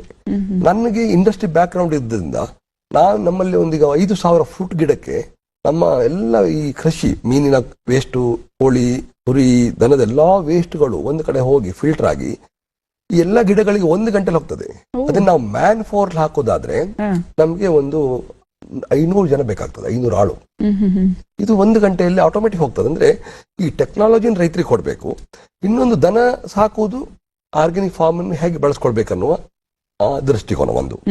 ಇನ್ನೊಂದು, ಹಳ್ಳಿಗಳಲ್ಲಿ ಈಗ ಅವರು ಹಾಲು ಕೊಟ್ರೆ 30-40 ರೂಪೀಸ್ ಹೋಗ್ತದೆ. ಹಾಲು ಕೊಟ್ರೆ 30-40 ರೂಪೀಸ್ ಹೋಗ್ತದೆ. ಅವರು ಹಾಲನ್ನು ತುಪ್ಪ ಮಾಡಿದ್ರೆ, ಈ ಮಜ್ಜಿಗೆಯನ್ನು ವೇಸ್ಟ್ ಅನ್ನು ಬಟರ್ ಮಿಲ್ಕ್ ಮಾಡಿದ್ರೆ, ತುಪ್ಪ ಮಾಡಿದ್ರೆ, ಬೆಣ್ಣೆ ಹೀಗೆಲ್ಲ ಮಾಡಿದ್ರೆ 1 ಲೀಟರ್ 300 ತೆಗಿಬಹುದು. ಇದು ನಾವು 2 ವಿಷಯ ಅಂತ ಹೇಳಿದ್ರೆ, ಒಂದು ಕಮರ್ಷಿಯಲ್ ಆಗಿ ಅದನ್ನು ಬೈ ಪ್ರಾಡಕ್ಟ್ ಮಾಡಿದ್ರೆ ಏನ್ ಲಾಭ ಮಾಡಬಹುದು, ಅದನ್ನು ಬಳಸ್ಕೊಂಡು ಆರ್ಗ್ಯಾನಿಕ್ ಫಾರ್ಮಿಂಗ್ ಅನ್ನು ನಾವು ಕೆಮಿಕಲ್ ಫ್ರೀ ನಮ್ಮ ಲ್ಯಾಂಡ್ ಅನ್ನು ಹೇಗೆ ಡೆವಲಪ್ ಮಾಡ್ಬೇಕನ್ನುವ 2 ಮೆಸೇಜ್ ಅನ್ನು ಕೊಡ್ಲಿಕ್ಕೆ, ಅದಕ್ಕೊಂದು ಅವರಿಗೆ ಟ್ರೈನಿಂಗ್ ಕೊಡ್ಲಿಕ್ಕೆ ಇದನ್ನ ಮಾಡ್ತಾ ಇದ್ರು ನಾವು. ಎಷ್ಟು ರೀತಿ ತಳಿಗಳಿದೆ ತಮ್ಮಲ್ಲಿ ಹಾಗಾದ್ರೆ? ಗೋಗಳ ಗೋಗಳು ನಮ್ಮ ಹತ್ರ ಒಂದು 5 ತಳಿಗಳಿದೆ. ಪುಂಗನೂರು ಇದೆ, ಗಿರ್ ಇದೆ, ಕಾಂಕ್ರೇಜು, ರಾಟಿ, ತಾರ್ಪಾರ್ಕರ್, ಹೀಗೆ 5 ತಳಿಗಳಿದೆ. ಅದು ನಮ್ಮ ದೇಶದಲ್ಲಿ ಅದು ಹಾಲಿಗೂ ಒಳ್ಳೆ ಹಾಲು ಬರಬೇಕು, ಮತ್ತೆ ಅದು ವೇಸ್ಟ್ ಕೂಡ ನಮ್ಗೆ ಇದಾಗಬೇಕು. ಸರಿ, ಇವಾಗ ನಾವು ಗೋವು ಅಂತ ಹೇಳಿ ತಗೊಂಡಾಗ ಹಾಲಿನ ಬಗ್ಗೆ ನಂತರದಲ್ಲಿ ಮಾತನಾಡೋಣ. ಗೋವಿನ ಸಗಣಿ, ಈ ಸಗಣಿಯನ್ನ ನಾವೇನ್ ಮಾಡ್ತೀವಿ, ಸಾಮಾನ್ಯವಾಗಿ ಅದು ಗೊಬ್ಬರ ಅಂತ ಹೇಳಿ ನಾವು ಉಪಯೋಗಿಸ್ತೀವಿ, ಒಂದು ಗಿಡಗಳಿಗೆ ಮರಗಳಿಗೆಲ್ಲ ಹಾಕ್ಬಿಡ್ತೀವಿ. ಆದ್ರೆ ಹೊರದೇಶದಲ್ಲಿ ಅದನ್ನೇ ರೀಪ್ರೊಡಕ್ಟ್ ಮಾಡ್ತಾರೆ, ಅದನ್ನ ಬಹಳ ಒಂದು ಗೌರವಿಸಿ ಅದಕ್ಕೆ ಪೂಜಿಸಿ ಒಂದು ದೊಡ್ಡ ಸ್ಥಾನವನ್ನ ಕೊಟ್ಟಿದ್ದಾರೆ. ಇತ್ತೀಚೆಗೆ ಆ ಒಂದು ವಿಡಿಯೋ ಸಾಕಷ್ಟು ವೈರಲ್ ಆಯ್ತು. ಗೋಗಳ ಸಗಣಿಯನ್ನ ಏನ್ ಮಾಡ್ತಾರೆ ಅನ್ನುವಂತಹ ಒಂದು ವಿಡಿಯೋ ವೈರಲ್ ಆಗಿದೆ. ಬಹುಶಃ ಅದು ತಮ್ಮ ಗಮನಕ್ಕೆ ಬಂದಿದೆ ಅಂತ ಹೇಳಿ ನಾನು ಭಾವಿಸ್ತೀನಿ. ಇದ್ರ ಬಗ್ಗೆ ಏನ್ ಹೇಳ್ತೀರಿ ತಾವು? ಅಂದ್ರೆ ನಮ್ಮ ದೇಶ ನೋಡಿ, 1935 to 45 ವರ್ಲ್ಡಿನ GDP 50% ನಮ್ಮ ಇಂಡಿಯಾದಾಗಿತ್ತು. ಹೌದು, $1 ₹1 ಇತ್ತು ನಮ್ದು. ಆಗ ನಾವು ಏನ್ ಮಾಡ್ತಾ ಇದ್ವಿ, ಕೌ ಬೇಜರು ಆರ್ಗ್ಯಾನಿಕ್ ಫಾರ್ಮ್ ಮಾಡ್ತಾ ಇದ್ದೀವಿ. ಕೌವೇ ನಮ್ಮ ದೇಶ ದೊಡ್ಡ ಆಧಾರ. ಆಗ ಹಿಂದಿನ ಕಾಲದಲ್ಲಿ ನಾವು ತುಪ್ಪವನ್ನು ಮಾರಿ ನಮ್ಮ ರಿಸೋರ್ಸ್ ಡೆವಲಪ್ ಮಾಡ್ತಾ ಇತ್ತು. ಇದೆಲ್ಲ ಈಗೇನಾಗಿದೆ ಅಂದ್ರೆ, ನಾವು 1970 2 ರೆವಲ್ಯೂಷನ್ ಕ್ರಿಯೇಟ್ ಆಯ್ತು. ಒಂದು, ನಮ್ಮ ಆಹಾರ ಧಾನ್ಯ ನಮಗೆ ಸಾಕಾಗುದಿಲ್ಲ ಅಂತ ಅದನ್ನು ನಾವು ಡೆವಲಪ್ ಮಾಡ್ಲಿಕ್ಕೆ ಹೋಯ್ತು, ಮತ್ತೆ ಹಾಲನ್ನು ಜಾಸ್ತಿ ಪ್ರೊಡ್ಯೂಸ್ ಮಾಡ್ಲಿಕ್ಕೆ ಹೋಯ್ತು. ಇಲ್ಲಿ ನಮ್ಮ 1970 ನಮ್ಮ ಫುಡ್ ಶಾರ್ಟೇಜ್ ಅನ್ನು ಇದು ಮಾಡಲಿಕ್ಕೆ ನಮ್ಮ ಸೈಂಟಿಸ್ಟ್ಗಳು ಅಮೆರಿಕ ಹೋದ್ರು, ಕೇಳಿದ್ರು ಏನಂತ ಹೇಳಿದ್ರೆ, ನಮಗೆ ಫುಡ್ ಸಾಕಾಗ್ತಾ ಇಲ್ಲ, ನಮಗೆ 1 ಎಕರೆಯಲ್ಲಿ 10 ಕ್ವಿಂಟಲ್ ಬರ್ತಾ ಇದೆ, 100 ಕ್ವಿಂಟಲ್ ಬರ್ಬೇಕಂತ. ಅವ್ರೇನ್ ಮಾಡಿದ್ರು, ಕೆಮಿಕಲ್ ಬೇಸ್ ಡೆವಲಪ್ ಮಾಡಿ ಕೊಟ್ರು. ಈಗ ಒಂದು ಮಗು ನ್ಯಾಚುರಲ್ ಫುಡ್ ಕೊಡಿ, ಅದು ಹೇಗೆ ಬೆಳೀತದೆ ನೋಡಿ, ಅದಕ್ಕೆ ಎಕ್ಸ್ಟ್ರಾ ಏನೋ ಒಂದು ಸ್ಪೆಷಲ್ ಆರ್ಟಿಫಿಷಿಯಲ್ ಕೊಡಿ, ಅದು ಹೇಗೆ ಬೆಳೀತದೆ ನೋಡಿ. ಅಂದ್ರೆ ಟೆಂಪರರಿ ಬೆಳೆಯೋದು ಬೇರೆ, ಲಾಂಗ್ ಟೈಮ್ ಬೆಳೆದು ಬೇರೆ. ಈ ಸಪೋರ, ನೀವು ನಾರ್ಮಲ್ ಅನ್ನ ಕೊಟ್ಟ ಗಂಜಿ ಕೊಟ್ಟ ಮಗು ಸಪೋರ ಇರ್ತದೆ, ಅದು ಏಜ್ ಆದ್ರೂ ಹಾಗೆ ಇರ್ತದೆ. ಈ ಒಳ್ಳೆ ವಿಟಮಿನ್ ಕೊಟ್ಟು ತುಂಬಿಸಿ ಅದನ್ನ ದೊಡ್ಡದು ಮಾಡಿ ನಾವು ತೋರ ಮಾಡಿ ಇದು ಮಾಡಿ, ಅದು ನೆಕ್ಸ್ಟ್ 35ಗೆ ಅದು ಪ್ರಾಬ್ಲಮ್ ಸ್ಟಾರ್ಟ್ ಆಗ್ತದೆ. ಹಾಗೆ ನಮ್ಮ ದೇಶದಲ್ಲಿ ಏನಾಯ್ತಂದ್ರೆ, ಅವ್ರು ಕೊಟ್ಟ ಕೆಮಿಕಲ್ ಬೇಸ್ ನಾವು ಹಾಕಿ ನಾವು ನಮ್ಮ ಇದನ್ನು ಶಾರ್ಟೇಜ್ ನೀಗಿಸಿ, ನಾವು ಫುಡ್ ಶಾರ್ಟೇಜ್ ನಾವು ಮೀರಿ ಬಂದಿದ್ದೀವಿ. ಆದ್ರೆ ಈಗ ಸಾಯಿಲ್ ಡೆಡ್ ಆಗ್ತಾ ಇದೆ, ತಿಂದದ್ದು ಕಾಯಿಲೆ ಆಗ್ತಾ ಇದೆ. ಇವತ್ತು ನಮ್ಮ ದೇಶದಲ್ಲಿ ಆಲ್ಮೋಸ್ಟ್ ನೀವು ನೋಡಿ 100 ಜನರಲ್ಲಿ 65-70 ಜನರಿಗೆ ಇದಿದೆ, ಡಯಾಬಿಟಿಸ್ ಇದೆ. ಇದೆಲ್ಲ ಇಲ್ಲಿಂದ ಬಂತು ಅಂತ ಹೇಳಿ ನಾವು ಮೆಡಿಸಿನ್ ತಗೊಳ್ತಾ ಇದ್ದೀವಿ, ಇಲ್ಲಿ ಯೋಗ ಧ್ಯಾನ ಮಾಡ್ತಾ ಇದ್ದೀವಿ. ಅದಕ್ಕಿಂತ ಫಸ್ಟ್ ನಮ್ಮ ಫುಡ್ ಅಲ್ಲಿ ಬರ್ತಾ ಇದೆ, ಅದನ್ನು ನಾವು ಸರಿ ಮಾಡ್ಕೊಳ್ದಿದ್ರೆ. ಇನ್ನೊಂದು, ನಮ್ಮ ಕೊರಿಯನ್ ಅವರು ಆಗ ನಮ್ಮ ಹಾಲು ಬೇಕು ಮಕ್ಕಳಿಗೆ ಹೇಳಿದ್ರು, ಅಲ್ಲಿ ಹೋದ್ರು, ನಮ್ಗೆ 100 ಲೀಟರ್ ಹಾಲು ಮೆಷಿನ್ ಬೇಕು ಹೇಳಿದ್ರು. ಹಾಗೆ ಹೈಬ್ರಿಡ್ ಎಲ್ಲ ಮಾಡಿ ಕೊಟ್ಟರು ಅವರು, ಪ್ರದೇಶದವರು. ನಮ್ಮ ದೇಶ ತಳಿಗಳೇ ನಿಜವಾದ ಶ್ರೇಷ್ಠ ತಳಿಗಳು. ಒಂದು 3 to 4 ಲೀಟರ್ ಹಾಲು ಬರುವ ದನವೇ ಶ್ರೇಷ್ಠ ದನ. ಅದನ್ನು ಕೂಡ ನೀವು ಕ್ಯಾಟ್ಲ್ ಫೀಡ್ ಆಗಿ ಖರೀದಲ್ಲ, ಅದು ಓಪನ್ ಹೊರಗಡೆ ಹೋಗಿ ಅದು ಮೆಂದು ಬರಬೇಕು. ಎಲ್ಲಾ ಸೊಪ್ಪುಗಳು ತಿಂದು ಅದರಿಂದ ಬರುವಂತ ಹಾಲು ಮಾತ್ರ ಅಮೃತ. ಬಿಟ್ರೆ ನೀವು ಅದನ್ನು ಕಟ್ಟಿ ಹಾಕಿ ಕ್ಯಾಟ್ಲ್ ಫೀಡ್ ಕೊಟ್ಟು ಹಾಲು ಕರೆಯುವುದು, ಅದು ಅಮೃತ ಆಗಲಿ ಸಾಧ್ಯವಿಲ್ಲ. ಅದು ಕೆಮಿಕಲ್ ಹೊರಗೆ ಬರ್ತದೆ ಅಷ್ಟೇ, ಅದೇನ್ ತಿಂತದ ಹೊರಗೆ ಬರ್ತದೆ ಅಷ್ಟೇ. ಇವಾಗ ಹಾಲಿನ ಬಗ್ಗೆ ನಾವು ಮಾತನಾಡೋದಾದ್ರೆ, ಇವತ್ತು ನಾವೆಲ್ಲ ಯೂಸ್ ಮಾಡ್ತಿರೋದು ಪ್ಯಾಕೆಟ್ ಹಾಲುಗಳು. ಪ್ಲಾಸ್ಟಿಕ್ ಮೊದಲು ನಮಗೆ ಸಮಸ್ಯೆ. ಅದರಲ್ಲಿ ಹಾಲನ್ನ ನಾವು ತಗೊಂಡ್ ಬರ್ತೀವಿ, ಹಾಲನ್ನ ಕುಡಿತೀವಿ, ಕಾಫಿ ಮಾಡ್ತೀವಿ, ಟೀ ಮಾಡ್ತೀವಿ, ಇನ್ನೇನು ಹಾಲಿನ ಬಗ್ಗೆ ಸಾಕಷ್ಟು ಇದೆಯಲ್ಲ. ಹಾಲು ಎಷ್ಟು ನಮಗೆ ಪ್ರಮಾಣದಲ್ಲಿ ಸಿಗುತ್ತೆ? ಹಾಲಿನಲ್ಲಿ ನೀರಿನ ಪ್ರಮಾಣವೇ ಜಾಸ್ತಿ, ಇಲ್ಲಿ ಜೊತೆಗೆ ಕೆಮಿಕಲ್ ಬೇರೆ. ಈ ಎಲ್ಲ ಮಿಶ್ರಣ ನಮ್ಮ ದೇಹಕ್ಕೆ ಸೇರ್ಕೊಳ್ಳುತ್ತೆ. ನೀವು ಹೇಳಿದ ಹಾಗೆ ಈ ಹಾಲಿನಿಂದನೂ ಕೂಡ ನಮಗೆ ಆರೋಗ್ಯ ಬೇಗ ಹದಗೆಡುತ್ತೆ ಅಂತ ಹೇಳಬಹುದೇನು? ಖಂಡಿತ. ಇದ್ರ ಬಗ್ಗೆ ಹೇಳಲಿಕ್ಕೆ ಹೋದ್ರೆ ಎಲ್ಲಿ ನಾವು ತಪ್ತಾ ಇದ್ದೀವಿ ಹೇಳಿದ್ರೆ, ನಾನು ಈ ಹಾಲನ್ನು ನಮ್ಮಲ್ಲಿ 1,000 ಲೀಟರ್ ಹಾಲು ಬರ್ತಾ ಇತ್ತು. ನಾನು ಇದನ್ನು ಮನೆಗೆ ತಲುಪಿಸಿ ಟ್ರೈ ಮಾಡಿದೆ, ಮನೆಗೆ, ಉಡುಪಿಯಲ್ಲಿ ಎಲ್ಲ ಕಡೆ. ಇದು ನನಗೆ ಆಕ್ಚುಲಿ ಅಗತ್ಯ ಇಲ್ಲ. ನಮ್ಮ ಬಿಸ್ನೆಸ್, ನಮ್ಮದೊಂದು ವರ್ಷಕ್ಕೆ ನಾವು ಒಂದು 5-6 crores ನಾವು ಚಾರಿಟಬಲ್ ಇನ್ವೆಸ್ಟ್ ಮಾಡ್ತಾ ಇದ್ದೀವಿ. ಇದೊಂದು ನಂದು ಪ್ಯಾಷನ್ ಅಂಡ್ ಹಾಬಿ. ಏನಾದ್ರೂ ಒಂದು ಬದಲಾವಣೆ ಮಾಡಬೇಕು, ಯಾರು ಮಾಡಿದ್ ನಾನು ಮಾಡ್ಬೇಕಂತ, ಎಲ್ಲರೂ ಮಾಡಿದ್ ನಾನು ಆತರ. ಆ ಒಂದು ಇದ್ರಲ್ಲಿ ನಮ್ಮ ಗಿರ್ರು ಹಾಲು ಹೊರಗೆ ಬಂದ್ರೆ ಈ ಪುಂಗನೂರು ಹಾಲು ಗಿರ್ರು ಹಾಲು ಇದೆಲ್ಲ ಬಂದ್ರೆ 120 ಬರ್ತದೆ ಓ 1 ಲೀಟರ್ಗೆ. ಓಹೋ ಎಲ್ಲರೂ 40 ರೂಪಾಯಿಗೆ 30 ರೂಪಾಯಿಗೆ ಹಾಲು ಬೇಕು ಒಂದು. ಇದೊಂದು ದೊಡ್ಡ ಸಮಸ್ಯೆ ಆಗ್ಬಿಟ್ಟಿದೆ ನಮ್ಮಲ್ಲಿ. ನಾವು ಏನ್ ಮಾಡ್ತಾ ಇದ್ವಿ ಅಂದ್ರೆ, ನಮ್ಗೆ ನಿಮ್ಮ ಮನೆಗೆ ಜೀನ್ಸ್ ಎಷ್ಟು ಬೇಕು, ಒಂದು ಫ್ಯಾಮಿಲಿ ಇದ್ರೆ ಹೆಚ್ಚಂದ್ರೆ ಒಂದು 5,000 ಜೀನ್ಸ್ ಬೇಕು ಅಲ್ಲ.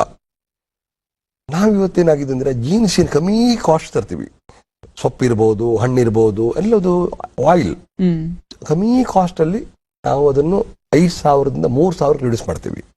5,000 ಜಾಸ್ತಿ ಆಗ್ತದೆ, 3,000 ಬೇಕಂತ. ಇದರಿಂದ ಏನು ಪರಿಣಾಮ ಆಗ್ತಾ ಉಂಟು ಅಂತ ಹೇಳಿದ್ರೆ, ಕೆಮಿಕಲ್ ತಿನ್ನೋದ್ರಿಂದ, ಚೀಪ್ ಇದೆಲ್ಲ ತಿನ್ನೋದ್ರಿಂದ ಕಾಯಿಲೆಗಳು ಬರ್ತಾ ಇದೆ. ಅದ್ರ ಮೇಲೆ ತುಂಬಾ ಇನ್ವೆಸ್ಟ್ ಮಾಡ್ತೀವಿ. Costly doctor, costly medicine use ಮಾಡ್ತಾ ಇದ್ದೀವಿ ನಾವು. ಸೆಕೆಂಡ್ ಇನ್ನೊಂದು ಏನ್ ಮಾಡ್ತಾ ಇದೀವಿ ಅಂತ ಹೇಳಿದ್ರೆ, ಈ ಲೇಡೀಸ್ ಇನ್ನೊಂದು ದೊಡ್ಡ ಒಂದು ಸಮಸ್ಯೆ ಅಂತ ಹೇಳಿದ್ರೆ, ಅವರದ್ದು ಫ್ಯಾನ್ಸಿಗೆ ಯೂಸ್ ಮಾಡೋದೆಲ್ಲ ಕಾಸ್ಟ್ಲಿ ಯೂಸ್ ಮಾಡ್ತಾರೆ. ಕಾಸ್ಮೆಟಿಕ್ ಇದೆಲ್ಲ ಫ್ಯಾನ್ಸಿ ಅಂದ್ರೆ ನೀವು ವ್ಯಾನಿಟಿ ಬ್ಯಾಗ್ ಇರ್ಬೋದು, ಚಪ್ಪಲಿ ಇರ್ಬೋದು, ಆಲ್ ಕಾಸ್ಮೆಟಿಕ್ ಇದೆಲ್ಲ. ಅದೇ ಫುಡ್ ಬಗ್ಗೆ ಇಲ್ಲ ಹೇಳು ನಾನು ನಮ್ಮ ಹಾಲನ್ನು ಮನೆ ಕಳಿಸ್ಲಿಕ್ಕೆ ಹೋದೆ, ಅದಕ್ಕೆ ಯಾರು ಬೆಲೆ ಕೊಡ್ಲಿಲ್ಲ. ಅದ್ರ ಬಗ್ಗೆ ಇಂಪಾರ್ಟೆಂಟ್ ಕೊಡ್ಲಿಲ್ಲ. ಇದು ಬದಲಾಗಬೇಕು ಮನೋಭಾವ. ನಮ್ಗೆ ಏನಂದ್ರೆ, ಮನೆ ಬಾಗಿಲಿ ಬಂದು ಬೀಳುವುದು, ಕಮ್ಮಿ ಸಿಕ್ಕುವುದು ಶ್ರೇಷ್ಠ ಅಂತ.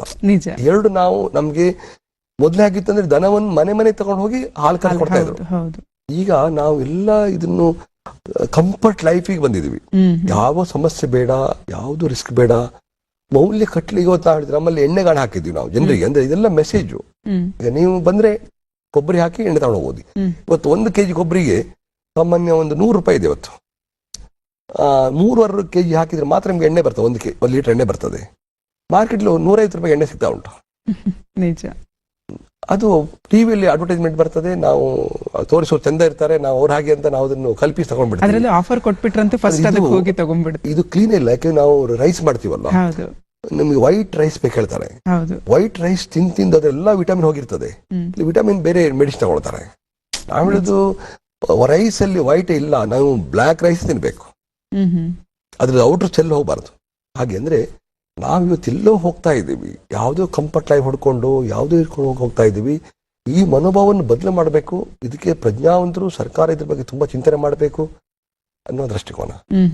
ಅಂದ್ರೆ ಇವತ್ತು ನಾವು ನಮ್ಮ ದೇಶದ ಸ್ಥಿತಿಗತಿಗಳನ್ನೆಲ್ಲ ನೋಡಿದಾಗ ತಾವು ಹೇಳ್ತಾ ಇದ್ರಿ, ನಾವು ಎಷ್ಟು ಕೆಮಿಕಲ್ ಮಿಕ್ಸ್ ಜೀವನದಲ್ಲಿ ಇದ್ದೀವಿ ಅಂತ ಹೇಳಿ. ಒಂದು ಬೆಳೆಯನ್ನೇ ಬೆಳೆಯೋದಾದ್ರೆ ಅಲ್ಲೂ ಕೂಡ ಫರ್ಟಿಲೈಸರ್ಸ್ ಎಲ್ಲವೂ ಕೂಡ ಕೆಮಿಕಲ್ ಇಂದನೇ ಮಿಶ್ರಣವಾಗಿದೆ ಅಂತ ಹೇಳಿ. ತಾವು ಸಾಕಷ್ಟು ಬೆಳೆಗಳನ್ನ ಬೆಳೀತಿದ್ದೀರಿ, ಹಣ್ಣುಗಳನ್ನ ಬೆಳೀತಾ ಇದ್ದೀರಿ. ಇವತ್ತು ನಮ್ಮ ಮಾರ್ಕೆಟ್ ನಲ್ಲಿ ಸಿಗೋದೆಲ್ಲ ಇಂಜೆಕ್ಟೆಡ್ ಹಣ್ಣು ಅಂತ ಹೇಳಿ ನಾವು ಕೇಳಿದೀವಿ. ನೀವು ಬೆಳೆಯುವಂತಹ ಬೆಳೆ ಅಥವಾ ಹಣ್ಣು ಏನೇ ಇರಬಹುದು, ಅಥವಾ ಇಲ್ಲಿ ಸಿಗುವಂತಹ ಹಣ್ಣುಗಳಾಗಿರ್ಬೋದು, ತರಕಾರಿಗಳಾಗಿರ್ಬೋದು, ಕಾಲಕ್ಕೆ ತಕ್ಕಂತೆ ಬರುವಂತಹ ಹಣ್ಣು ತರಕಾರಿ ಈಗ ಎಲ್ಲಾ ಕಾಲದಲ್ಲೂ ಸಿಗೋ ಹಾಗೆ ಆಗ್ಬಿಟ್ಟಿದೆ. ಇದಕ್ಕೇನ್ ಹೇಳ್ತೀರಾ? ಹಾಗಾದ್ರೆ ಈಗ ಸ್ಟೋರಿಂಗ್ ಸಿಸ್ಟಮ್ ಇದಾಗಿದೆ. ಅದು ಎಲ್ಲ ಕಾಲ ಸಿಕ್ಕುವುದು ದೊಡ್ಡ ರಾಂಗ್ ಅಲ್ಲ, ಅದು ಅಲ್ಲಿ ಇದಾಗ್ತದೆ. ಇಲ್ಲಿ ನಾನು ಮೊನ್ನೆ ನಮ್ಮ ತೋಟದಲ್ಲಿ ಮಲ್ಲಿಕ ಮ್ಯಾಂಗೋ ಬಂತು, ಅದನ್ನು ಹಣ್ಣು ಮಾಡಿದ್ವಿ ನಾವು. ಹಣ್ಣು ಮಾಡಿದಾಗ ಎಲ್ಲ ಎಲ್ಲೋ ಕಲರ್ ಇಲ್ಲ, ಅದು ಆಕ್ಚುಲಿ ಎಲ್ಲೋದು ಎಲ್ಲೋ ಕಲರ್ ಇಲ್ಲ. ಈಗ ಮಾರ್ಕೆಟ್ ಸಿಗೋದು ನೋಡಿ, ಕ್ಲೀನ್ ಎಲ್ಲೋ ಕಲರ್ ಬರ್ತದೆ. ಅಂದ್ರೆ ಕಲರ್ ಹಾಕ್ಲಿಕ್ಕೆ ಒಂದು ಕೆಮಿಕಲ್ ಬರ್ತದೆ. ಇನ್ನು ಎಳಿತು ನಾವೇನ್ ಮಾಡ್ತೀವಿ, ಬೆಳೆದ ತೆಗಿತೀವಲ್ಲ, ಅವರಿಗೆ ಅದು ವರ್ಕೌಟ್ ಆಗುದು. ಏನ್ ಮಾಡ್ತಾರೆ ಅವರಂದ್ರೆ, ಒಮ್ಮೆ ತೆಗೆದ್ಬಿಡ್ತಾರೆ. ಅದ್ರ ಬೆಳೆದ್ದು ಇರ್ತದೆ, ಎಳುತ್ತು ಇರ್ತದೆ. ಎಲ್ಲದೂ ಒಮ್ಮೆ ಹಣ್ಣಾಗ್ಬೇಕು, ಅದಕ್ಕೂ ಒಂದು ಕೆಮಿಕಲ್ ಇರ್ತದೆ. ಅದೆಲ್ಲ ಕಂಡು ಹಿಡಿದು ಈಗ ನಾವು ಈಗ ನೋಡಿ ಸೈನ್ಸ್ ಅಂಡ್ ಟೆಕ್ನಾಲಜಿ, ಈಗ ನೋಡಿ ಮೊಬೈಲ್ ನೀವು ಒಳ್ಳೇದಕ್ಕೆ ಬಳಸಬಹುದು, ಕೆಟ್ಟದ್ದು ಬಳಸಬಹುದು. ನ್ಯೂಕ್ಲಿಯರ್ ಬಾಂಬ್ಗಳು ಅದನ್ನು ಪವರ್ ಆಗಿ ಕನ್ವರ್ಟ್ ಮಾಡಬಹುದು, ಇದಾಗಿ ಬಾಂಬ್ ಆಗಿ ಕನ್ವರ್ಟ್ ಮಾಡಬಹುದು. ಹಾಗೆ ಪ್ರತಿಯೊಂದರಲ್ಲಿ ಕೂಡ ನಾವು ಏನ್ ಮಾಡ್ತಾ ಇದ್ವಿ, ನಮ್ಮ ಸ್ವಾರ್ಥಕ್ಕಾಗಿ ನಾವು ಅದ್ರ ಹಿಂದೆ ಹಣಕ್ಕಾಗಿ, ನಮ್ಮ ರಾಯಲ್ ಲೈಫಿಗಾಗಿ ನಾವು ಹೋಗ್ತಾ ಇದ್ದೀವಿ. ಬಿಟ್ರೆ ನಮ್ಮ ಧರ್ಮ, ಸಂಸ್ಕಾರ, ಸಂಸ್ಕೃತಿ, ನಮ್ಮ ಕಮಿಟ್ಮೆಂಟು ಒಂದು ಇದು ಎಲ್ಲ ನಾವು ಮರ್ತು ಬಿಟ್ಟಿದೀವಿ ಅಂತ ಅನಿಸ್ತಾ ಉಂಟು. ನಾವೀಗ ಇದೆಲ್ಲ ಮಾಡ್ತಿರೋದು, ನಾವು ಇಂಡಸ್ಟ್ರಿ ನಮ್ದೊಂದು ಬಿಸ್ನೆಸ್ ಇದಾದ್ರೂ ಕೂಡ ಅದರಲ್ಲಿ ಕೂಡ ನಾವು ನೆಸಿಟಿ ಆರಿಸ್ಕೊಂಡಿದೀವಿ. ಒಂದು ಗ್ರೈನ್ ಪ್ರೊಸೆಸಿಂಗ್, ಅದು ಲೈವ್ ಯಾವಾಗ್ಲೂ ಬೇಕಾಗ್ತದೆ. ವೇಸ್ಟ್ ವಾಟರ್ ಮ್ಯಾನೇಜ್ಮೆಂಟ್ ಅದಕ್ಕೂ ಬಹಳ ಇಂಪಾರ್ಟೆಂಟ್. ಇನ್ನೊಂದು ಡ್ರಿಂಕಿಂಗ್ ವಾಟರ್. ಇದೆಲ್ಲ ನಾವು ಸುಮ್ಮನೆ ಒಂದು ಫ್ಯಾಷನ್, ಸುಮ್ಮನೆ ಎಲ್ಲೋ ಹೋಗಿ ಕ್ಲಬ್ ಅಲ್ಲಿ ಹೋಗಿ ನಾನು ಟೈಮ್ ವೇಸ್ಟ್ ಮಾಡೋದು, ಎಲ್ಲೋ ಫಂಕ್ಷನ್ ಹೋಗಿ ನಾನು ಟೈಮ್ ವೇಸ್ಟ್ ಮಾಡೋದು. ನಾನು ತುಂಬಾ ಟೈಮಿಂದ ನಾನು ಸನ್ಮಾನ ತಗೊಳ್ಳೋದು ಮತ್ತೆ ಗೆಸ್ಟ್ ಆಗಿ ಹೋಗಿ ಸ್ಟಾಪ್ ಮಾಡಿದೆ. 5 ವರ್ಷದಿಂದ 5 ವರ್ಷದಿಂದ ನಾನು ಎಲ್ಲಿ ಗೆಸ್ಟ್ ಆಗಿ ಹೋಗುದಿಲ್ಲ. ಯಾಕಂದ್ರೆ ಅಲ್ಲಿ ನಾನು 1 ಗಂಟೆ ಭಾಷಣ ಮಾಡೋದು, ಹೋಗುದು 1 ಗಂಟೆ, ಬರುದು 4 ಗಂಟೆ ಸ್ಪೆಂಡ್ ಮಾಡ್ಬೇಕು. ಅದು ಯಾರಿಗೂ ಆಸಕ್ತಿ ಇಲ್ಲ. ಅಂದ್ರೆ ಹಾಗಾಗಿ ನಾನು ಅದನ್ನೆಲ್ಲ ನಮ್ಮ ಇದರಲ್ಲಿ ಇನ್ವೆಸ್ಟ್ ಮಾಡ್ತಾ ಇದ್ದೇನೆ ಆ ಟೈಮನ್ನು. ಹೌದು. ಸೊ ಎಲ್ಲರೂ ನಿಮ್ ತರನೇ ಯೋಚನೆ ಮಾಡಿದ್ರೆ ಇವತ್ತು ನಮ್ಮ ದೇಶದ ಅಭಿವೃದ್ಧಿ ಇನ್ನೆಷ್ಟು ಸಾಧ್ಯವಾಗುತ್ತೆ ಅಂತ ಹೇಳಿ ಅನ್ನಿಸ್ತಾ ಇದೆ. ತಾವು ಮಾತಿನ ಮಧ್ಯೆ ಹೇಳ್ತಾ ಇದ್ರಿ ರೈತರ ಮಕ್ಕಳು ರೈತರಾಗ್ತಿಲ್ಲ ಅಂತ ಹೇಳಿ. ರೈತ ದೇಶದ ಬೆನ್ನೆಲುಬು ಅಂತ ಹೇಳಿ ನಾವು ಬಹಳ ಹೆಮ್ಮೆಯಿಂದ ಹೇಳ್ತೀವಿ. ರೈತರ ಮಕ್ಕಳು ರೈತರೇ ಆಗ್ತಾ ಇಲ್ಲ, ಸಿಟಿ ಕಡೆ ಬರ್ತಾ ಇದಾರೆ, ಸಿಟಿ ಲೈಫ್ಗೆ ಒಗ್ಗು ಬಿಟ್ಟಿದ್ದಾರೆ. ಈ ಮಾತು ನೀವು ಮಾತ್ರ ಅಲ್ಲ, ಎಲ್ಲ ಕಡೆ ಕೇಳಿ ಬರ್ತಾ ಇದೆ. ಆದ್ರೆ ಎಲ್ಲರೂ ಹೇಳ್ತಾ ಇದ್ದಾರೆ ಅವ್ರು ರೈತರ ಆಗ್ಲಿಲ್ಲ. ನಾನು ರೈತ ಆಗಿದ್ದೀನಿ. ಅದಕ್ಕೆ ಹೇಳ್ತೀನಿ ಏನಂದ್ರೆ, ನಾನು ಇದ್ರ ಬಗ್ಗೆ ತುಂಬಾ, ಈ ರೈತರು ಅವರ ಮಕ್ಕಳನ್ನು ರೈತರಾಗಿ ಮಾಡ್ತಾ ಇಲ್ಲ. ಅವ್ರ ಮಕ್ಕಳು ಬೆಂಗಳೂರಿಗೆ ಸಿಟಿ ಮೆಟ್ರೋಪಾಲಿಟನ್ ಸಿಟಿ ಬಂದು ಓಲ್ ಓವರ್ ಡ್ರೈವರ್ ಆಗ್ತಾ ಇದ್ದಾರೆ, ಸೆಕ್ಯೂರಿಟಿ ಗಾರ್ಡರ್ ಆಗ್ತಾ ಇದ್ದಾರೆ, ಡೆಲಿವರಿ ಬಾಯ್ ಆಗ್ತಾ ಇದ್ದಾರೆ. ರೈತನ ಲ್ಯಾಂಡ್ ತಗೊಳ್ಳಿಕ್ಕೆ ಇವತ್ತು ಕರಪ್ಟ್ ಮಾಡಿದ ಹಣಗಳು, ಬಿಸ್ನೆಸ್ ಮಾಡಿದ ಹಣಗಳು, ಲ್ಯಾಂಡ್ ಪರ್ಚೇಸ್ ಮಾಡಿ ಸೈಟ್ ಮಾಡ್ತಾ ಇದ್ದಾರೆ. ಇಲ್ಲಿ ಸೈಟು ಆಗ್ತಾ ಇದೆ, ಎಲ್ಲರೂ ಹಣ ಮಾಡ್ತಾ ಇದ್ದಾರೆ. ರೈತ ಹೋಗಿ ಫ್ಲಾಟ್ ಅಲ್ಲಿ ಉಳಿತಾ ಇದ್ದಾನೆ. ನಾನು ಮೊನ್ನೆ UP ಹೋಗಿದ್ದೆ. UPಯಲ್ಲಿ ಗುಡ್ಗಾಂವ್ ಅಲ್ಲಿ ಎಲ್ಲ ರೈತರು ಲ್ಯಾಂಡ್ ಸೇಲ್ ಮಾಡಿ ಫ್ಲಾಟಿಗೆ ಹೋಗ್ತಾ ಇದ್ದಾರೆ. ಪೊಲಿಟಿಷಿಯನ್ ಇವರು ಬಿಸ್ನೆಸ್ ಮ್ಯಾನ್ಗಳು ಆ ಲ್ಯಾಂಡ್ ತಗೊಳ್ತಾ ಇದ್ದಾರೆ, ಸೈಟ್ ಆಗ್ತಾ ಇದೆ, ಎಲ್ಲ ಆಗ್ತಾ ಇದೆ. ಇದು ಏನಾಗ್ತಾ ಉಂಟಂದ್ರೆ, ನಾವು ಇವತ್ತೆಲ್ಲ ನಾವು ಮಕ್ಕಳಿಗೆ ಒಳ್ಳೆ ವೆಜ್ ಕೊಡ್ತಾ ಇದ್ದೀವಿ, ಒಳ್ಳೆ ಮನೆ ಕಟ್ತಾ ಇದ್ದೀವಿ, ಗೋಲ್ಡ್ ಪರ್ಚೇಸ್ ಮಾಡ್ತಾ ಇದ್ದೀವಿ, ಶಾರ್ ಪರ್ಚೇಸ್ ಮಾಡ್ತಾ ಇದ್ದೀವಿ, ಡೆಪಾಸಿಟ್ ಮಾಡ್ತಾ ಇದ್ದೀವಿ. ಇದೆಲ್ಲ ಒಂದು ಪಾರ್ಟ್ ಮಾಡ್ತಾ ಇದ್ದೀವಿ. ಇಲ್ಲಿ 1935ಗೆ ಗ್ಲೋಬಲ್ ವಾರ್ಮ್ ಸ್ಟಾರ್ಟ್ ಆಗ್ತದೆ. ಇವತ್ತು ನೋಡಿ, 40 ವರ್ಷದಿಂದ ನಿಮ್ಗೆ ಫ್ಯಾನೇ ಬೇಡ. ಇವತ್ತು ನಿಮ್ಗೆ AC ಇಲ್ಲದೆ ಬದುಕಲಿಕ್ಕೆ ಆಗುದಿಲ್ಲ. ಆಗ 20-25 ಟೆಂಪರೇಚರ್, ಈಗ 40-45 ಬಂದಿದೆ. ಇನ್ನು 3 ಟೆಂಪರೇಚರ್ ಜಾಸ್ತಿ ಆದ್ರೆ ಎಲ್ಲ ಕಡೆ ಕ್ಯಾಲಿಫೋರ್ನಿಯಾದಲ್ಲಿ ಏನು ಬೆಂಕಿ ಹಿಡಿತು ಅದೆಲ್ಲ ಕಡೆ ಹಿಡಿತದೆ. ಅದು ಕಂಟ್ರೋಲ್ ಮಾಡ್ಲಿಕ್ಕೆ ಆಗುದಿಲ್ಲ. ಆಗ ಏನಂತ ಹೇಳಿದ್ರೆ, ಈ ಮಕ್ಕಳಿಗೆ ಆಸ್ತಿ ಮಾಡಿರ್ತಾರಲ್ಲ, ಮಕ್ಕಳೇ ಹೆಲ್ತಿಯಾಗಿ ಬದುಕಲಿಕ್ಕೆ ಆಗದಿದ್ರೆ, ಹೊರಗೆ ಹೋದವರು ಮನೆಗೆ ಬರುದಿಲ್ಲ ಅಂತಿದ್ರೆ, ಆಸ್ತಿ ಮಾಡಿ ಏನು ಪ್ರಯೋಜನ? ನಾನು ಹೇಳೋದು, ಜಪಾನಲ್ಲಿ ಮಿಯಾವಾಕಿ ಅಂತ ಒಂದು ಸಣ್ಣ ಒಂದು ಇದು ಮಾಡ್ತಿದ್ದಾರೆ, ಫಾರೆಸ್ಟ್. ನಾವು ನಮ್ಮ ಇದರಲ್ಲಿ ಒಂದು ನಾಗಬನ ಮಾಡಿದ್ದೀವಿ. ಅಂದ್ರೆ ಅದು ಆಯಾ ದೇಶಕ್ಕೆ ಅನುಗುಣವಾಗಿ ನಮ್ಮಲ್ಲಿ ನಾಗಬನ ಯಾಕೆ ಮಾಡಿದ್ರೆ, ಆ ಊರಲ್ಲಿ ಒಂದು ಗಿಡವನ್ನು ಪ್ರೊಟೆಕ್ಟ್ ಮಾಡಬೇಕು, ಅದನ್ನ ಹಾಳು ಮಾಡಬಾರ್ದು. ಹಾಗೆ ನಾನೊಂದು 67 ಮೆಡಿಸಿನ್ ಟ್ರೀಸ್ ಎಲ್ಲ ಹಾಕಿ ಒಂದು ಇದು ಮಾಡಿದೀವಿ. ಅಲ್ಲಿ ಹೋಗಿ ಕೂತ್ಕೊಂಡ್ರೆ, ಅರ್ಧ ಗಂಟೆ ಕೂತ್ಕೊಂಡ್ರೆ ನಿಮ್ಮೆಲ್ಲ ಲಂಗ್ಸು ಗಿಂಗ್ಸು ಬ್ಯಾಡ್ ಎನರ್ಜಿ ಎಲ್ಲ ಹೋಗ್ತದೆ. ಅದನ್ನು ಪ್ರತಿಯೊಬ್ಬನು ಮಾಡ್ಬೇಕು ಹೇಳೋದು ನಾನು. ಪ್ರತಿಯೊಬ್ಬನು ಕೂಡ ನೆಕ್ಸ್ಟ್ ಅವನ ಆದ್ಯತೆ ಏನು ಹೇಳಿದ್ರೆ, ಹಣ ಮಾಡುವುದ್ರ ಒಟ್ಟಿಗೆ 50% ಅದು ಮಾಡಲಿ, ಅದ್ರೊಟ್ಟಿಗೆ ನಾನು ನನ್ನ ದೇಶಕ್ಕೆ ಏನು ಕೊಡ್ತಾ ಇದ್ದೀನಿ, ನಾನು ದೇವ್ರು ಕೊಟ್ಟಂತ ಈ ನೆಲ ಜಲ ಗಾಳಿಯನ್ನು ನಾನು ಯಾವ ತರ ಯೂಸ್ ಮಾಡ್ತಾ ಇದ್ದೀನಿ. ಒಬ್ಬ ಇಂಡಸ್ಟ್ರೀಸ್ ಇರ್ಬೋದು, ಒಬ್ಬ ಹೋಟೆಲ್ ಓನರ್ ಇರ್ಬೋದು, ಒಬ್ಬ ಇನ್ಸ್ಟಿಟ್ಯೂಷನ್ ಇರ್ಬೋದು. ನಾನೀಗ ಒಂದು ಇಂಡಸ್ಟ್ರಿ ಡೆವಲಪ್ ಮಾಡ್ತಾ ಇದ್ದೀನಿ. ನಾವೀಗ ಒಂದು 30 acres ಅಲ್ಲಿ ಒಂದು 100-150 crores ಇನ್ವೆಸ್ಟ್ ಮಾಡ್ತಾ ಇದ್ದೀವಿ. ನಾವು 30 acres ಅಲ್ಲಿ 1/3 ನಾನು ಎನ್ವೈರ್ಮೆಂಟ್ ಡೆವಲಪ್ಮೆಂಟ್ ಇಟ್ಟಿದ್ದೀನಿ. 1 ಎಕರೆಯನ್ನು ನಾವು ಕೆರೆ ಮಾಡಿದೀವಿ, ನೀರಿನ ಮಟ್ಟ ಇದು ಮಾಡ್ಬೇಕಂತ. ಆಮೇಲೆ ಜಂಗಲ್ ಇದು 3,000 ಗಿಡ ಹಾಕ್ತಾ ಇದ್ದೀನಿ ನಾನು. ಔಟರ್ ಕಂಪ್ಲೀಟ್ ಬೌಂಡ್ರಿ 3,000 ಗಿಡ ಹಾಕಿ ಕೆರೆಯನ್ನು ಡೆವಲಪ್ ಮಾಡಿದ ಮೇಲೆ ನಾನು ಫ್ಯಾಕ್ಟರಿ ಮಾಡ್ತಾ ಇರೋದು. ಅಂದ್ರೆ ಇಂಥ ಕಾನ್ಸೆಪ್ಟ್ ಅನ್ನು ಪ್ರತಿಯೊಬ್ಬರು ಕೂಡ, ಈಗ ನಿಮ್ಮ ಮನೆಯಲ್ಲಿ ಒಂದು 5 ಸೆಂಟ್ ಜಾಗ ಇದೆ, ನೀವು ಒಂದು 5 ಗಿಡ ಹಾಕಿ ಬಿಡೋದು. 10 ಸೆಂಟ್ಸ್ ಇದೆ, ಒಂದು 10 ಗಿಡ ಹಾಕಿ ಬಿಡೋದು. 1 ಎಕರೆ ಇದೆ, ಒಂದು 100 ಗಿಡ ಹಾಕಿ ಬಿಡೋದು. ಈ ಎನ್ವೈರ್ಮೆಂಟ್ ಉಳಿಸುವಂತದ್ದು. ಇಲ್ಲಿ ಇನ್ನು 2035ಗೆ ರೈತ ಹೊರಗೆ ಹೋಗ್ತಾ ಇದಾರಲ್ಲ, ಒಂದು ಕ್ಲೈಮೇಟಿಕ್ ಇದು ಹೀಟ್ ಜಾಸ್ತಿ ಆಗಿ ಇನ್ಫಾಲ್ ರೈನ್ ಆಗ್ತಾ ಇದೆ. ಇದರಿಂದ ಕೃಷಿ ಹಾಳಾಗ್ತಾ ಇದೆ.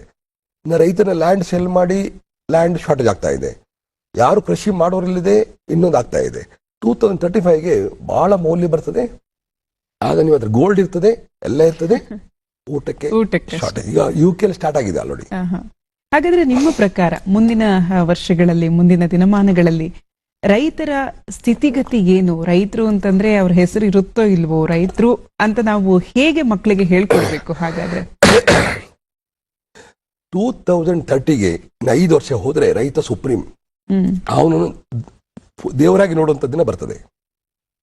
ಯಾಕಂದ್ರೆ ಅನ್ನಕ್ಕೆ ಅಷ್ಟು ಮೌಲ್ಯ ಬರ್ತದೆ, ತಿನ್ನುವ ಅಷ್ಟು ಮೌಲ್ಯ ಬರ್ತಾ ಇದೆ. ಇವತ್ತು ನಾವು ವೇಸ್ಟ್ ಮಾಡ್ತಾ ಇದ್ದೀವಿ, ತುಂಬಾ ಇದನ್ನ ಮಾಡ್ತಾ ಇದ್ದೀವಿ. ಅದೆಲ್ಲ ಮೌಲ್ಯ ಬರ್ಬೇಕಾದ್ರೆ ಇನ್ನೊಂದು 5 ವರ್ಷ ಹೋದ್ರೆ 1 kg ಅಕ್ಕಿಗೆ 400 ರೂಪಾಯಿ ಆಗ್ಬೋದು, ಅಷ್ಟು ಮಟ್ಟಕ್ಕೆ ಹೋಗ್ಬೋದು.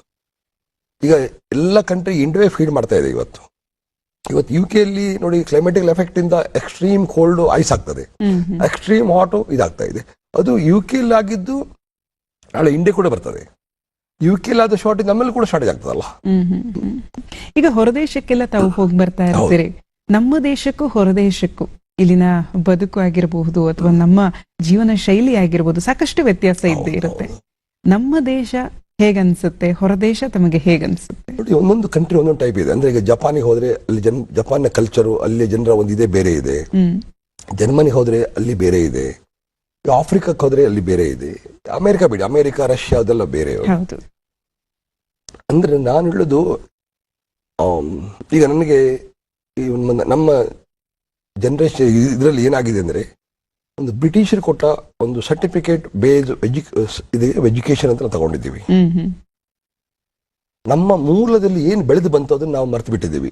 ನಮ್ಮ ಮೂಲ ನೋಡಿ, ನೀವು ಹಿಂದಿನ ಟೆಂಪಲ್ಗಳಿಗೆ ಹೋಗಿ, ನೀವು ಮಧುರೆಗೆ ಹೋಗಿ, ಕೋನಾರ್ಕ್ ಹೋಗಿ, ನಿಮ್ಮ ಬೇಲೂರು ಹಳೆಬೀಡಿ ಹೋಗಿ, ಅದೆಲ್ಲ ಕಟ್ಟಿದವನಿಗೆ ಏನು, ಅವನಿಗೆ ಸರ್ಟಿಫಿಕೇಟ್ ಇರಲಿಲ್ಲ. ಅವನಿಗೆ ಅವನು ಏನೂ ಇಲ್ಲ, ಸಾಮಾನ್ಯ ಒಬ್ಬ ಮನುಷ್ಯ ಅವ. ನಾವು ಸ್ಕಿಲ್ಲನ್ನು ಮರೆತು ಬಿಟ್ಟು, ಒಬ್ಬ ಮರ ಹತ್ತಾ ಇದ್ದಾನೆ, ಒಬ್ಬ ಈಜ್ತಾ ಇದ್ದಾನೆ, ಒಬ್ಬ ಏನೇನೋ ಬೇರೆ ಬೇರೆ ಬೇರೆ ಹಾಬಿಗಳಿದೆ. ಅದೆಲ್ಲ ಸ್ಕಿಲ್. ಅದು ನಾವು ಸ್ಕಿಲ್ಲನ್ನೇ ಮರ್ತು ಬಿಟ್ಟು ಬರೀ ಮಕ್ಕಳನ್ನ ಕೂಡಿ ಹಾಕಿ ಅವ್ರಿಗೆ ಒಂದು ಒಳ್ಳೆ ಸ್ಕೋರ್ ಸರ್ಟಿಫಿಕೇಟ್ ಕೊಡ್ಲಿಕ್ಕೆ ಪೇರೆಂಟ್ಸ್ಗಳು ಟ್ರೈ ಮಾಡ್ತಾ ಇದ್ದಾರೆ. ನಾನು ಹೇಳೋದು, ನನಗೆ ಯಾವ ಸರ್ಟಿಫಿಕೇಟ್ ಇಲ್ಲ. ನಾನು 5ನೇ ಕ್ಲಾಸ್ 3 ತಿಂಗಳಲ್ಲಿ ನಾನು ಹೊರಗೆ ಬಂದೆ. ನಂಗೆ ಸಿಕ್ಕಿದ್ದು ಬ್ಲ್ಯಾಕ್ ಸ್ಮಿತ್, ಕಾರ್ಪೆಂಟ್ರಿ, ಫಿಸಿಷಿಯನ್, ಆಮೇಲೆ ಫ್ಯಾಬ್ರಿಕೇಶನ್, ಇದೇ ಡಿಗ್ರಿ ನಂಗೆ ಸಿಕ್ಕಿದ್ದು. ನಮ್ಮ ಇಡೀ ಕಂಪನಿಯಲ್ಲಿ ನಮ್ಗೆ ಆಲ್ ಕ್ವಾಲಿಫೈಡ್ಸ್ ಇದ್ದಾರೆ. ಅವರೆಲ್ಲ ಕೆಲಸ ಮಾಡ್ಲಿಕ್ಕೆ ಫಿಟ್ ಆಗಿದ್ರೆ ಬಿಟ್ರೆ ಯಾವುದೇ ರಿಸ್ಕ್ ತಗೊಳ್ಳಿಕ್ಕೆ, ಕ್ರಿಯೇಟ್ ಮಾಡ್ಲಿಕ್ಕೆ ಅಥವಾ ಹೊಸ ನೆಕ್ಸ್ಟ್ ಜನರೇಷನ್ ಒಂದು ಡೆವಲಪ್ ಮಾಡ್ಲಿಕ್ಕೆ ಅವರಿಗೆ ಆ ಯೋಚನೆ ಬರುವುದಿಲ್ಲ. ಯಾಕೆ ಹೇಳಿದ್ರೆ, ಅವ್ರು ಕಲ್ತಿದ್ದಷ್ಟು ಕೋರ್ಸಿನ ಸಿಸ್ಟಮೇ ಆಗಿದೆ. ನಿಮ್ಮೆಲ್ಲ ಕೆಲಸ ಕಾರ್ಯಗಳನ್ನ ನೋಡಿ ಮಂಗಳೂರು ವಿಶ್ವವಿದ್ಯಾಲಯ ಗೌರವ ಡಾಕ್ಟರೇಟ್ ನೀಡಿ ಅಭಿನಂದಿಸಿದೆ. ಇದ್ರ ಬಗ್ಗೆ ಹೇಗನ್ಸುತ್ತೆ ತಮಗೆ? ನನಗೆ ತುಂಬಾ ಇದಾಯ್ತು. ಅಂದ್ರೆ ನನಗೆ ಮಂಗಳೂರು ಯೂನಿವರ್ಸಿಟಿ ಕೊಟ್ಟಿದ್ದು ದೊಡ್ಡ ವಿಶೇಷ. ನಾನು ಮಂಗಳೂರವನಾಗಿ ನಾನು ಯಾವುದೋ ಯೂನಿವರ್ಸಿಟಿ ತಗೊಳ್ಳೋದು ಒಂದು ದೊಡ್ಡ ವಿಶೇಷ ಅಲ್ಲ.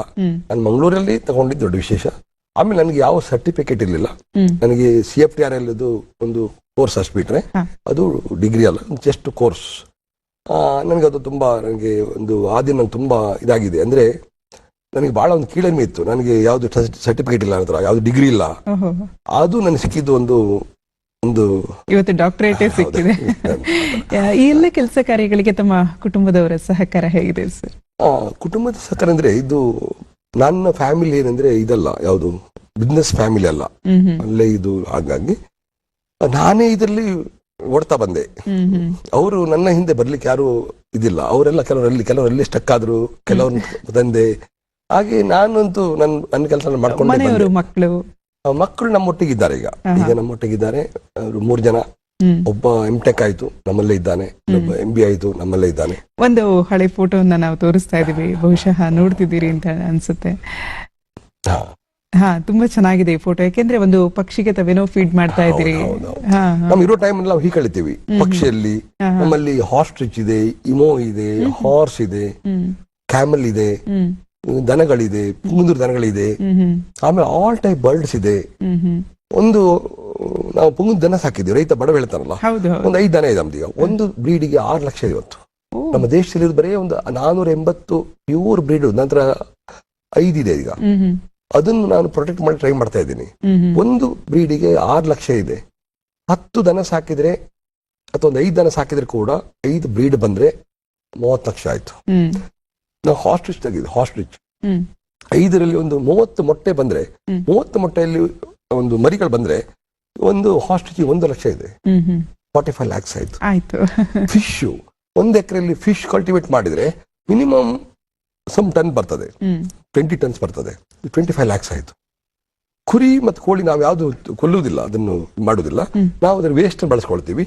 ಮತ್ತೆ ರೈತ ಹೇಗೆ ಅಂದ್ರೆ ಅದನ್ನು ಲಾಭ ಮಾಡಬಹುದು ಅಂತ ತೋರಿಸ್ಲಿ ಬಳಸ್ಕೊಂಡಿದ್ದೀವಿ. ನಮ್ಮ ಒಳಗೆ ಯಾವ್ದು ಕೂಡ ನಾವು ಅದನ್ನು ಸಾಯಿಸುವಂತ ಇಲ್ಲ. ನಾವು ಕೋಳಿನೂ ಮೊಟ್ಟೆಗಾಗಿ ಬಳಸೋದು, ಆಮೇಲೆ ಕುರಿನೂ ಕೂಡ ನಾವು ಗೊಬ್ಬರಕ್ಕಾಗಿ ಬಳಸೋದು. ಹಾಗಾಗಿ ಈ ಎಲ್ಲ ಕೆಲಸಗಳ ಜೊತೆಗೆ ಇವತ್ತು ದೇಶವೇ ನಿಮ್ಮನ್ನ ನೋಡುವಂತಾಗಿದೆ. ಕಾರಣ ಇಷ್ಟೇ, ಮೋದಿಜಿಯವರ ಕನಸಿನ ವಿಕಸಿತ ಭಾರತ. ಹೌದು, ಅದಕ್ಕೆ ತಾವು ಒನ್ ಆಫ್ ದ ಪಿಲ್ಲರ್. ಹೌದು, ಮೋದಿಜಿಯವರು ನಿಮ್ಮನ್ನ ಗುರುತಿಸಿದ್ದಾರೆ. ಹೌದು, ಇದು ದೇಶವೇ ಹೆಮ್ಮೆ ಪಡುವಂತಹ ಒಂದು ಸಂಗತಿ. ಹೇಗನ್ಸುತ್ತೆ ಈ ಬಗ್ಗೆ ತಮಗೆ? ಹೌದು, ಅಂದ್ರೆ ಯಾವ ವಿಷಯದಲ್ಲಿ ಅಂದ್ರೆ ವಿಕಸಿತ ಭಾರತದ ಒನ್ ಆಫ್ ದ ಪಿಲ್ಲರ್. ಈಗ ಮೊದಲು ನಮ್ಮ ದೇಶ ನಮಗೇನಾಗಿದೆ ಅಂದ್ರೆ, ನಾವು ಬಡ ದೇಶ ಅಂತ ನಮ್ಮಲ್ಲಿ ಮಕ್ಕಳಿಗೆ ಪ್ರಬಂಧ ಬರ್ಸಿದ್ದು. ನಾವು ಲಾಸ್ಟ್ 70 ವರ್ಷ ನಾನು ಪೊಲಿಟಿಷಿಯನ್ಸ್ ಮಾತಾಡ್ತಾ ಇಲ್ಲ, ನ್ಯಾಚುರಲ್ ಆಗಿ ಹೇಳ್ತಿರೋದು ನಮ್ಮ ಮನೋಭಾವವನ್ನು ನಾವು ಚೇಂಜ್ ಮಾಡ್ಕೊಳ್ಬೇಕಂತ. ನಾವು ಹೆಚ್ಚು ಉತ್ಪತ್ತಿ ಮಾಡಿ ಪ್ರೊಡಕ್ಟ್ ಮಾಡಿ ಹೊರಗೆ ಹಾಕಿದ್ರೆ ಆಟೋಮೆಟಿಕ್ ನಮಗೆ ಫಾರಿನ್ ರಿಸೋರ್ಸ್ ಬರ್ತದೆ. ಇದು ಫಸ್ಟ್ ಒಂದು ಮನುಷ್ಯ ಇರ್ಬೋದು, ಒಂದು ಫ್ಯಾಮಿಲಿ ಇರ್ಬೋದು, ಒಂದು ವಿಲೇಜ್ ಇರ್ಬೋದು, ಒಂದು ಸ್ಟೇಟ್ ಇರ್ಬೋದು, ಕಂಟ್ರಿ ಇರ್ಬೋದು, ಹ್ಯೂಮನ್ ರಿಸೋರ್ಸ್ ಅನ್ನು ಸದ್ಬಳಕೆ ಮಾಡ್ಕೊಳ್ಬೇಕು. ಹ್ಯೂಮನ್ ರಿಸೋರ್ಸ್ ಸದ್ಬಳಕೆ ಮಾಡಿದ ಮೇಲೆ ಮತ್ತೆ ಅದರ್ ರಿಸೋರ್ಸ್ಗಳನ್ನು ಸರಿಯಾಗಿ ಬಳಸ್ಕೊಳ್ಬೇಕು. ನಾವು ಈಗ ಹೆಚ್ಚಿನ ಕಂಟ್ರಿ ಇವತ್ತು ಫ್ಲಾಪ್ ಆಗ್ತಾ ಇದೆ, ಲಾಸ್ ಇದು ಸಾಲದಲ್ಲಿ ಮುಳುಗ್ತಾ ಇದೆ. ಸಾಲ ತರೋದು ಎಂಜಾಯ್ ಮಾಡೋದು, ಫ್ರೀ ಕೊಡೋದು, ಸಾಲ ತರೋದು ಫ್ರೀ ಕೊಡೋದು, ಎಂಜಾಯ್ ಮಾಡೋದು, ಇದು ರಾಂಗ್. ನಾವು ಹೇಳಿದ ಪ್ರತಿಯೊಬ್ಬ, ನಾನು ನನ್ನ ಇಡೀ ನಮ್ಮ ಫ್ಯಾಕ್ಟ್ರಿಯಲ್ಲಿ ಹೆಚ್ಚಾಗಿ ದೊಡ್ಡ ಸಮಸ್ಯೆ. ನಾನು ಹೇಳುದು, ನಾನು 30 ರೂಪಾಯಿ ತಿಂಗಳು ದುಡಿತಾ ಇದ್ದವನು, ಈಗ ನಾವು ಸಮ್ ಕ್ರೋರ್ಸ್ ದುಡಿತೀವಿ. ಅದು ಎಲ್ಲ ಹೇಳಲಿಕ್ಕೆ ಆಗುದಿಲ್ಲ ಎಷ್ಟು ನಾವು ಇದು ಮಾಡ್ತೀವಿ ಅಂತ. ಸಮ್ ಕ್ರೋರ್ಸ್ ನಾವು ಪಾಕೆಟ್ ಮನಿ ಎಂಜಾಯ್ ಮಾಡ್ತೀವಿ. ನಾನು 30 ರೂಪಾಯಿ ದುಡಿಯೋನು ತಿಂಗಳಿಗೆ, ಸಮ್ ಕ್ರೋರ್ಸ್ ಮಂತ್ಲಿ ನಾನು ಗೇನ್ ಮಾಡ್ತೇನೆ ಅಂತ ಆದ್ರೆ ಇದೊಂದು ಬದಲಾವಣೆ. ಈ ಬದಲಾವಣೆ ನಾವು ಎಲ್ಲರ ತರಲಿಕ್ಕೆ ಯಾಕೆ ಆಗೋದಿಲ್ಲ ಅಂತ ನಾನು ನಮ್ಮ ಹೆಚ್ಚಾರಿಗೆ ನಮ್ದು ದೊಡ್ಡ ಕ್ಲಾಶ್. ನನ್ನಲ್ಲಿ IT ಆಗಿ ಬಂದವನು ನಮ್ಮ ಹತ್ರ ಒಂದು some people more than annual 1 crore package ತಗೊಳ್ತಿದ್ದಾರೆ. ನೀವು ಅಂದ್ರೆ ವಿಕಸಿತ ಭಾರತವನ್ನು ಹೇಗೆ ಮಾಡಬೇಕು ಅಂತ ಹೇಳಿದ್ರೆ ಅದಕ್ಕೊಂದು 2 ಎಕ್ಸಾಂಪಲ್ ಕೊಡ್ತಾರೆ. ಅವರದ್ದು ಎಜುಕೇಶನ್ ದೊಡ್ಡ MBA, MTech, PhD ಇಲ್ಲ ಅವ್ರ ಹತ್ರ. ಅವರು IT ಆಗಿ ಮಾಡಿ ಬಂದರು, ನಮ್ಮ ಕಾಲೇಜ್ ITI ಮಾಡಿದ್ರು. ನನ್ನ ಕೈ ಸಿಕ್ಕಿದ್ರು ಅವರು, ಅವ್ರನ್ನ ತೆಗೆದು ರೈಸ್ ಮಿಲ್ ಆಪರೇಟರ್ ಆಗಿ ಹಾಕಿದೆ. ಅಲ್ಲಿ ಒಂದು 5 ವರ್ಷ ಕೆಲಸ ಮಾಡಿದ್ರು. ಆಮೇಲೆ ನಮ್ಮ ಪ್ಲಾಂಟಿನ ಪ್ರಾಜೆಕ್ಟ್ ಮ್ಯಾನೇಜರ್ ಆಗಿ ಹಾಕಿದೆ, ಅಲ್ಲಿ ಒಂದು 5 years ಕೆಲಸ ಮಾಡಿದ್ರು. ಈಗ ಅವ್ರನ್ನ ನಾನು ಮಾರ್ಕೆಟಿಂಗ್ ಹೆಡ್ ಆಗಿ ಮಾಡಿದ್ದೀನಿ, ಬೇರೆ ಸೆಂಟ್ರಲ್ ಹೆಡ್, ನಾರ್ತ್ ಹೆಡ್ ಆಗಿ ಬೇರೆ ಕಂಟ್ರಿಗೆಲ್ಲ ಒಂದು ಹೆಡ್ ಆಗಿ ಮಾಡಿದ್ರು. ಅವರು ಒಬ್ಬೊಬ್ಬರು ಒಂದೊಂದು 100 ಕೋಟಿ ಬಿಸ್ನೆಸ್ ಮಾಡ್ತಾರೆ. ಅವ್ರ ಇರೋದು ಬೇಸಿಕ್ ಸರ್ಟಿಫಿಕೇಟ್, ಅದು ITI ಆ ಥರ. ಅವರಿಗೆ ಒಂದು 1 ಕೋಟಿ ಸ್ಯಾಲ್ರಿ ಮತ್ತೆ ಕಮಿಷನ್ ಇನ್ಸೆಂಟಿವ್ಸ್ ಎಲ್ಲ ಅನ್ನುವಾಗ ಮೋರ್ ದೆನ್ 1 crore ಸಿಗ್ತದೆ. ನಾವು ಹೇಳುದು ಏನಂದ್ರೆ, ಇದಕ್ಕೆ MBA ಬೇಕು, PhD ಆಗಬೇಕು ಅಥವಾ MTech ಆಗಬೇಕು, ಅದು ಆ ಒಂದು ಇದನ್ನು ನಾನು ತಕೊಳ್ಳಿಲ್ಲ. ಯಾರಿಗೆ ರಿಸಲ್ಟ್ ಉಂಟು, ಯಾರಿಗೆ ಇದುಂಟು, ಹಾಗೆ ಬೆಳೆಸ್ತಾ ಹೋಗಿದೆ. ಹಾಗಾಗಿ ನಾವು ಹೇಳುದು, ನಮ್ಮ ಎಲ್ಲ ರಿಸೋರ್ಸ್ಗಳನ್ನು ನಾವು ಸದ್ಬಳಕೆ ಮಾಡಿ ಅದನ್ನು ಇದು ಮಾಡಿದ್ರೆ ಮಾತ್ರ. ನಾವೀಗ ಎಷ್ಟೋ ಎಕ್ಸ್ಪೋರ್ಟ್ ಮಾಡ್ತೇವೆ. ಮೊನ್ನೆ ಒಂದು ಸಣ್ಣ ವಿಷಯ ಬಂತು, ಇವತ್ತು 35 ಲಕ್ಷ ಐಫೋನ್ ನಾವು ಅಮೆರಿಕ ಕಳಿಸ್ತಾ ಇದ್ವಿ ನಾವು ಇಂಡಿಯಾದಿಂದ. ಹಾಗೆ ಎಷ್ಟು ನಾವು ಡಿಫೆನ್ಸ್ ಇಕ್ವಿಪ್ಮೆಂಟ್ಸ್ ಅನ್ನು ಎಕ್ಸ್ಪೋರ್ಟ್ ಮಾಡ್ತಾ ಇದ್ವಿ. ಮೊದಲೆಲ್ಲ ಇಂಪೋರ್ಟ್ ಮಾಡ್ತಾ ಇದ್ವಿ. ಸಣ್ಣ ಗನ್ ಕೂಡ ನಾವು ಇಂಪೋರ್ಟ್ ಮಾಡ್ತಾ ಇದ್ವಿ. ನಾವು ಇಂಪೋರ್ಟ್ ಮಾಡೋದನ್ನು ದೇಶ ಕಮ್ಮಿ ಮಾಡಿದ್ರೆ, ಎಕ್ಸ್ಪೋರ್ಟ್ ಜಾಸ್ತಿ ಮಾಡಿದ್ರೆ, ಮತ್ತೆ ನಮ್ಮ ಇದು ನಾವು ಏನ್ ಹೇಳಿದ್ರೆ ಬಡ ದೇಶ ಬರೀಬಾರ್ದು, ನಾವು ರಿಚ್ ಪೀಪಲ್ ಬರೀಬೇಕು. ನಾವು ಪ್ರೌಡ್ ಅಂತ, ನಾವು ಪ್ರೌಡ್ ಅದೇ ಮನೋಭಾವ ಬೆಳೀತಾ ಹೋಗ್ತದೆ. ಹಾಗಾಗಿ ಈಗ ನೋಡಿ, ಜಪಾನಿಗೆ ಹೋದ್ರೆ ಯಾಕೆ ಜಪಾನ್ ಎಷ್ಟು ಮುಂದಿದೆ. ಈಗ ನಾವು ಮೊನ್ನೆ ಇದ್ರ ಪ್ರಕಾರ ನಾವು ಜಪಾನ್ ಹಿಂದೆ ಹಾಕಿದ್ದೀವಿ, ನಮ್ಮ ಆರ್ಥಿಕ ಸಮೀಕ್ಷೆ ಪ್ರಕಾರ. ಹಾಗೆ ನಾವು ಈಗ ನೆಕ್ಸ್ಟ್ ಮುಂದೆ ಬರ್ತಾ ಇದ್ದೀವಿ. ಆದ್ರೆ ಪ್ರತಿಯೊಬ್ಬನ ವೈಯಕ್ತಿಕ ಇದನ್ನು ಸದ್ಬಳಕೆ ಮಾಡ್ಕೊಂಡಾಗ, ಇದನ್ನು ಸರಿಯಾಗಿ ಹೋದಾಗ ಎಲ್ಲರೂ ಬೆಳಿತಾರೆ. ಆದ್ರೆ ನಮ್ಮ ಆರ್ಥಿಕ ಬೆಳವಣಿಗೆ ಅಲ್ಲ ನಾವು ಹೇಳೋದು. ನಾವು ಆರ್ಥಿಕದೊಟ್ಟಿಗೆ ನಾವು ಎನ್ವೈರನ್ಮೆಂಟ್ ಅನ್ನು, ಕಲ್ಚರ್ ಅನ್ನು, ನಮ್ಮ ಇದನ್ನೆಲ್ಲ ಮೇಂಟೈನ್ ಮಾಡ್ಬೇಕು ಹೇಳೋದು ನಾವು. ಬಹಳಷ್ಟು ಖುಷಿ ಆಯ್ತು ಸರ್. ತಮ್ಮ ಯೋಜನೆ ಎಲ್ಲವೂ ಕೂಡ ದೇಶಕ್ಕೆ ಸಾಕಷ್ಟು ಅಭಿವೃದ್ಧಿಯ ಪಥದಲ್ಲಿ ಸಾಗ್ತಾ ಇದೆ ಅಂತ ಹೇಳ್ತಾ ತಮಗೆ ಚಂದನ ವಾಹಿನಿಯ ಮುಖೇನ ಅನಂತ ಧನ್ಯವಾದಗಳನ್ನು ಬಯಸ್ತಾ ಇದ್ದೇನೆ. ವೀಕ್ಷಕರೇ, ಮುಂದಿನ ದಿನಗಳಲ್ಲಿ ಮತ್ತೊಬ್ಬ ವಿಶೇಷ ಅತಿಥಿಯೊಂದಿಗೆ ನಿಮ್ಮ ಮನೆ ತಲುಪುವಂತಹ ಪ್ರಯತ್ನ ನಮ್ಮದು. ಸರ್ವರಿಗೂ ಶುಭ ದಿನ. ನಮಸ್ಕಾರ.